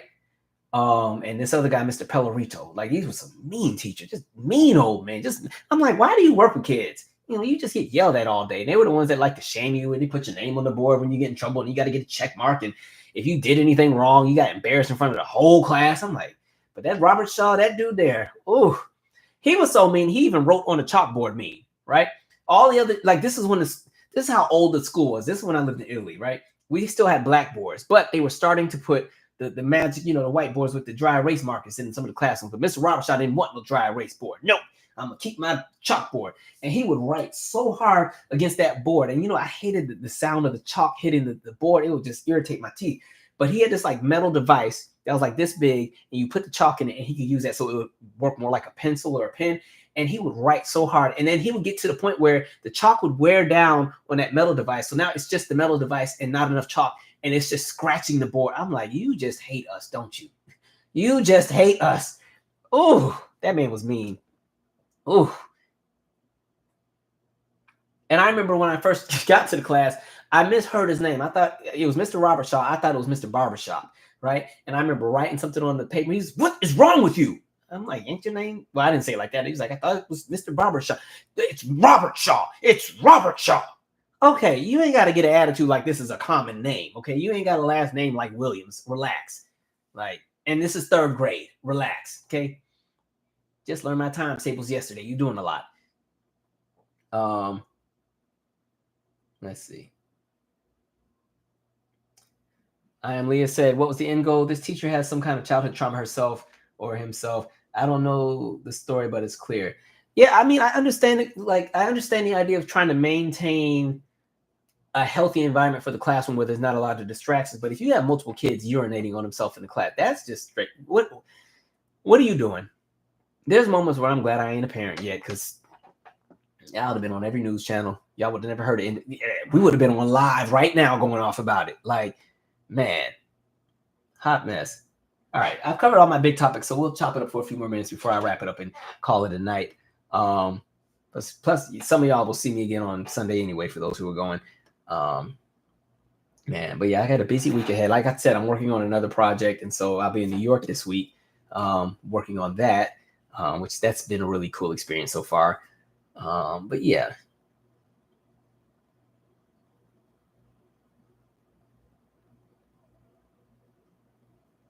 Say, wait, Calvin, do you think Janet's residency will be her last tour? No, I think she'll do the residency. I think maybe we'll get new music. I think she has one more tour in her, but I think that will be the farewell, thank you for your support tour. And then from that point on, you might get some spot dates here and there. Maybe she'll go into something else. I think she's at a point where she's ready to kind of just live life and raise her son. That's my theory. That's what I think. But I think for a lot of people who are artists, once it's in you, it never goes away. So the ones that always retire come back. Like, look how many times Cher retired and came back.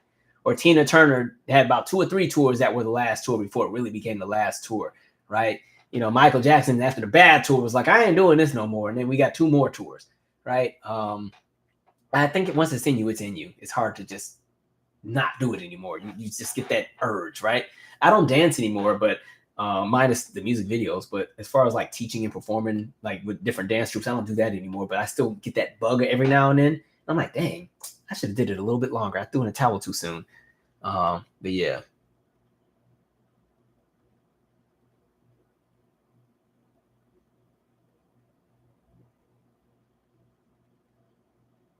Somebody said Calvin was a country bumpkin. I wouldn't say country. It was kind of like the suburbs, but the rural suburbs, because it would be like there would be a subdivision, and then next to the subdivision would be a farm, right? With a bunch of horses and stuff. And like even where we lived, when I walked to middle school, I had to walk through a pond, but not like in the water, but there was like a trail between the pond and the school. Like I'd have to walk past the pond to get to the school. And then there were like sage hens that were wild that used to just be walking around outside. So we weren't like, I wouldn't consider it the country, like, ooh, I've never been to the big city before, but we definitely weren't in a metropolis either, right? And then we were only 15, 20 minutes from Tacoma, which was like an actual city. So yeah.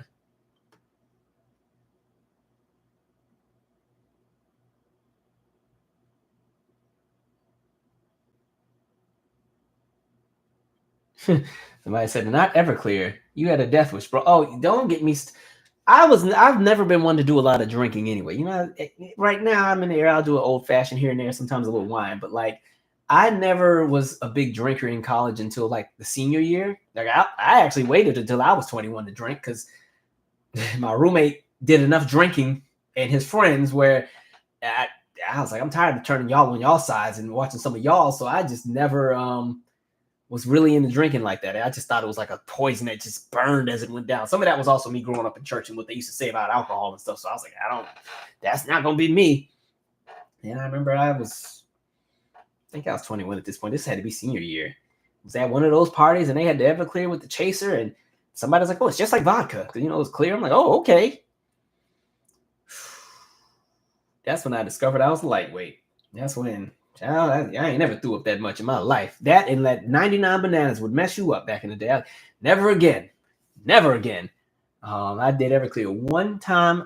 Even the smell alone, if I smell it, I get sick. Like, nope, never again. If you're going to do all that drinking, make sure you're around people who know how all that stuff works. You got to be around some good company.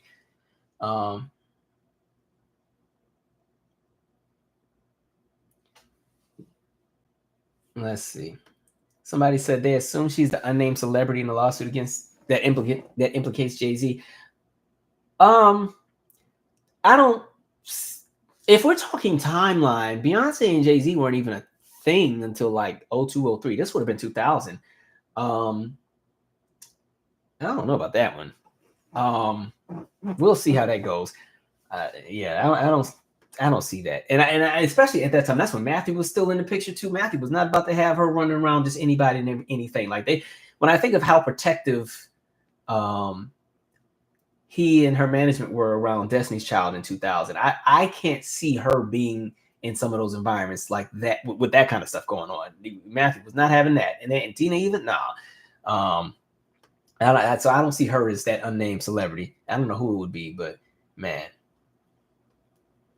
Somebody said, get a vehicle, not drive it. My dad wanted me to appreciate the value of the car. His thing was, if he got me this brand new car, because just based on how I treated the first car, like that first car, again, like I say, listen to the Pull Over So I Can Hit You podcast episode. That first car was so old and so raggedy. The muffler had rusted off, so the car, you could hear it from 10 blocks down the road. It had been in a car accident with a bus before, so one of the doors didn't close properly, and because the door didn't close properly, the cabin light couldn't turn off because the cabin light was calibrated with the door, but it didn't have its own switch. So anytime you use the car, you could only be out for 30 minutes because that cabin light would drain the battery. So we only use that car to go to like Walmart or if we were like test driving, but I couldn't like take that car to the mall and park it if I wanted to because it would need a jump, right?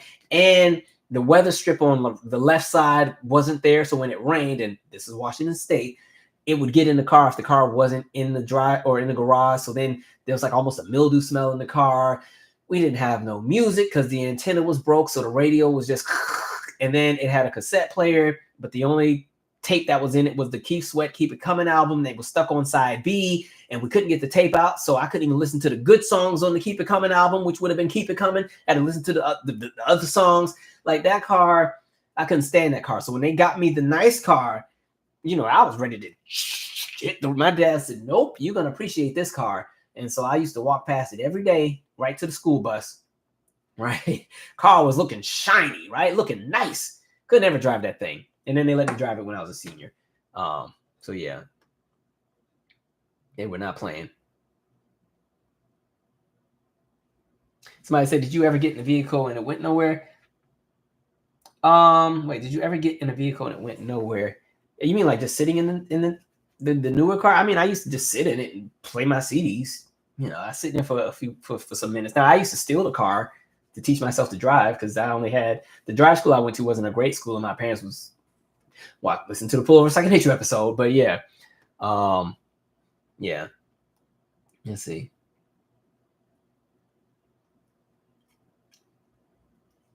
Somebody said most men get handsome as they age, not Jay-Z. Maybe he's a polite guy that you get used to looking at. I always felt like he was starting to look like Bill Cosby to me as he got older. And it's not like a diss. I just feel like they favor each other with some of their phenotypes. Let's see.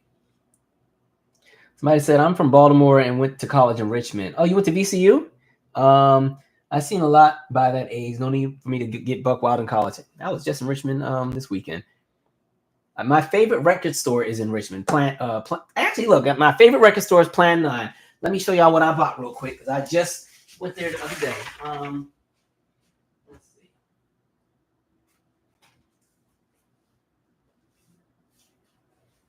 I didn't splurge like I normally do, but I love to buy me some vinyls, especially all the old used ones. Let's see.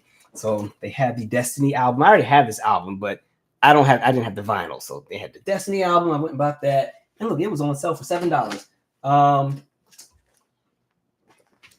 It had Shaka Khan, Naughty. This is the one with Butterfly on it. And what else is on this one? Clouds. It's gonna rain. This was what? $6. Yeah, Plan 9 is in Carey Town. It's my favorite spot. LaBelle, Nightbirds. I've never heard this whole album in its entirety, so I will enjoy listening to that. On sale for $6. And the last one I got was Natalie Cole, Inseparable. Right? It's the one with I Can't Say No and Inseparable, and This Will Be. So yeah, I'll have me a nice little time when it's time to clean up the house, cranking some of those out. All right, let's see. Oh, wait, let me close that door back. It's cold. So that sunroom has a terrible weather strip, so when it's cold outside, it'd be freezing in that sunroom. All right. Somebody said, oh man, this story makes me wish I had a brother, but I've been told I was a good child. Which means my brother would be out of control. The only thing I wish with me and Marcus, I wish we were closer in age. Being 7 years apart, you just have a different experience. Like by the time I moved out the house, he was in like 4th grade. So by the time I came back for college that 1 year. He was in ninth, and then I came back this way, so I didn't really get to know him as a teenager and as a young adult. So we're close, but we didn't have enough time in the older years around each other, so we grew into very different people. So that's the only downside. But I still keep up with him every week when I can. Somebody said yes. Not had this issue from daycare nor preschool. Last year she was in kindergarten, absolutely no issues. Now first grade, 4 incidents, and my daughter has to leave work and pick her up from the office. Yeah, that I feel bad for kids that have those moments because that is embarrassing. Yeah. Somebody said, as the kid who talked too much, my desk for 7th grade was facing the wall the majority of the year. Fortunately, most of my teachers like me. If there's any teachers who did not like me, I'm sure. I don't even think Mr. Robershaw hated me. He was just mean to everybody. But if there was a teacher that did not like me for real, it would have been in high school. It would have been my math teacher, Mr. Davis. And it wasn't even that I was a bad student. I always had jokes and stuff. I talked too much. I got on his nerves. And so he gave me a special seat in the front of the room in the corner. And it was only because he didn't want me sitting by. I think it was this girl, Jamaica, that was in the class. And me and her used to cut up and act a fool because we were like the only 2 black students in the class. Right. And then that class was right after lunch. So, you're hype after lunch. So we didn't act a fool at lunch and would act a fool in class. And he was like, no. So he had me in that front right corner. And then one day I won him over. Right. He was a rock head, right? And we used to have these music debates because he hated everybody that I liked. Like he hated Janet Jackson. So he had a field day when the Super Bowl happened. He couldn't wait to see me that day. But one day he was playing because he was like a rock head. Like he would play music sometimes in the class. So one day he was playing the song and he figured nobody would know what it is. He was like, I'll give 10 bonus points and extra credit to anybody who can name what this song is. And I could hear what it was. It was somebody that they had done a remake of the Buggles video, Killed the Radio Star, but I don't know who the act was. And he was like, I'll give you a hint. And it was the first song played on MTV. I was like, well, listen, I don't know who this group is, but I know that they're covering the Buggles video, Killed the Radio Star. And he was like, wow, that's impressive. I didn't think you would know that. Oh, okay. And then we had kind of been all right after that. Right. And then I was student body president for like my senior year. And so I had to do stuff with teachers all the time as far as like events. So then he kind of, I guess I won him over in the end. I still only got like a C in his class, but whatever. Let's see here. It's gonna rain.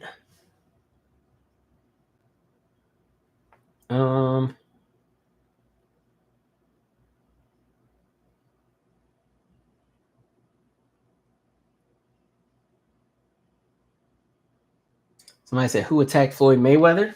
What did I miss? Let me look out here. I wouldn't be crazy enough to attack a boxer because those fists be whatchamacallit registered. Let's see, Floyd. Oh, something didn't happen. Floyd Mayweather got chased out of Hatton Gardens in London today. Oh, okay. Because of his support for Israel. Oh, okay. All right. Let's see.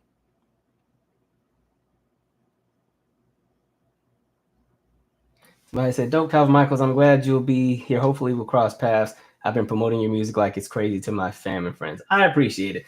The only thing that's annoying with the music right now is working with these curators. Some of them can't figure out what to classify the songs that I'm pushing as. So even like the song I Want, I consider that kind of like a pop R&B crossover song.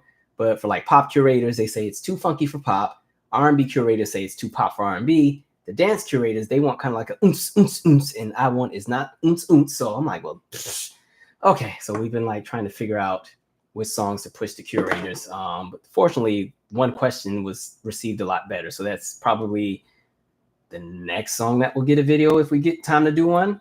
But I'm leaning towards a few other songs too. And I still have the itch to kind of make more music right now. So I'm like, dang it, push your actual albums and sit still. Stop jumping into a million things.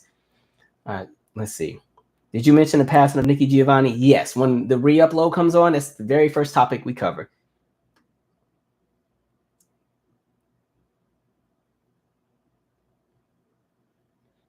Let's see. Somebody said the weather stripping, that is just evil. I feel your pain. Yeah, that thing, that car there.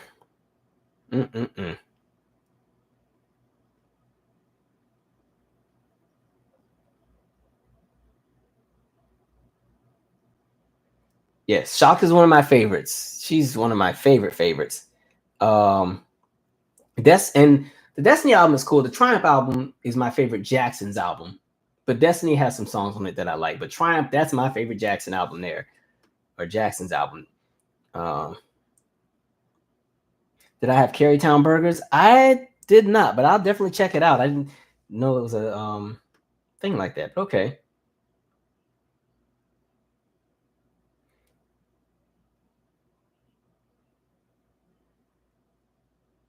Somebody said my son said the same thing, and they were only 3 years apart. He wanted to be born at the same time. I think. Yeah, well, 3 years isn't as bad because you're kind of still peers. But when it's 7, you end up taking like the parent role. Like you gotta babysit, and sometimes if mom and dad are late, you cooking dinner and stuff. So it's a little bit different. Now it's funny now because he's like calling me the old head or whatever. Because I'm like, you ain't no spring chicken either. You about one step from 30 yourself. But yeah, and I think we'd be a lot closer if we were closer in age. There's no bad blood. We just live different lives. But yeah. Let's see. All right, we're about to wrap this on up. This has been fun, guys. I feel like there's subjects that I skipped, but we'll come back to it. Thoughts on the Kendrick Lamar album? So I talked about his album on the last live. I think it's a nice album. My favorite Kendrick album is still the one from 2012, the one that has Backseat Freestyle and Sing About Me and all those. What's that? Good City, man. How I say it wrong. Good City. The one with his mama's van on the cover. Let's make sure I say this right because y'all know I'll be messing up every name. Yeah, Good Kid, Mad City. Okay, I was right. That's my favorite album there from him. That's kind of my introduction to Kendrick. So that's my favorite album. Followed by let me look at these track listings here. Let's see. I want to say I'm debating if it's between DNA or the one before that. I'll say The Pimp a Butterfly is probably my second favorite, and then I'm in between with Damn and GNX. So yeah. Somebody said, right, that's a whole generation. I'm 16 years older than my baby brother. Yeah, that's not even like, yeah, you are the parent in that situation. But it's kind of cool though. I think it kind of makes that whole experience of like family, the legacy continue on, right? Because when you have that younger sibling that's so much younger and then they have kids and everything else like that, by the time you get a whole lot older, their kids are just like, I don't know, it just feels like the family continues to grow and grow versus when everybody ages up because they're all in that same age bracket. But when you have some that are younger that are staggered, it just makes it feel like that family lineage stretches further. Can't explain. Yeah, I think y'all get what I'm saying.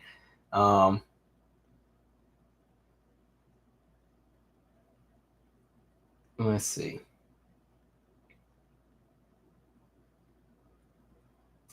Now, I've never seen Kendrick live, but I heard he puts on a great show. The rap show that I know, I haven't got tickets to this current show. I know I want to get tickets to Tyler, the Creator. He always gives a really, really, really great show. My friend got me into Kendrick one time, or not Kendrick, to Tyler one time. Because like, oh, you want to go to the Tyler, the Creator show? And I was like,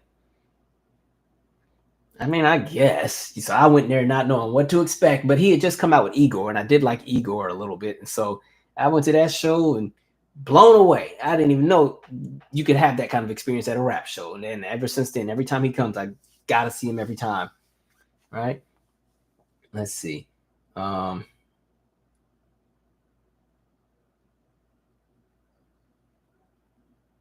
I said, I saw Tyler during camp in 2016. Yeah, he just gives a fun. It's a fun show. I like that. There's theatrics. There's the musicality. There's like a full band. He kind of plays different characters, and he has a good mix within his catalog. So there's something for everybody. So even if you're not a heavy rap head because you like stuff with more like melody in it, he has enough of those songs where you can be appeased, right? So I enjoy his energy. Anyway, I'm calling it a night. This has been dope. Like I said, Zoom party on the 15th, 7 p.m. Eastern. If there are any changes, I will let you know. The only reason that there would be a change is if there was something that happened with my transportation coming back from New York, like, the train or something being delayed, which I don't see happening. But yeah, so Zoom party, 7 p.m. on Sunday Eastern. And then I will figure out what we're doing with the book club as far as the makeup session. And then, yeah, that's so it happened that y'all have been begging me, well, not even begging, just reminding me about, drops this month. So that's kind of where I'm spending my last few days of December just polishing. And then there's another music related doc that I'm working on that drops on the channel maybe a month after the Mariah one, which I've been excited to do as well. I've been doing two at the same time. So I'm excited to share them all. And yeah, we will go from there. All right, folks. Anyway, I'm out. Share your 2 cents. Subscribe for those who aren't subscribed. And like I said, mind your business so that you can age well. Anyway, I'm out, folks. Good night.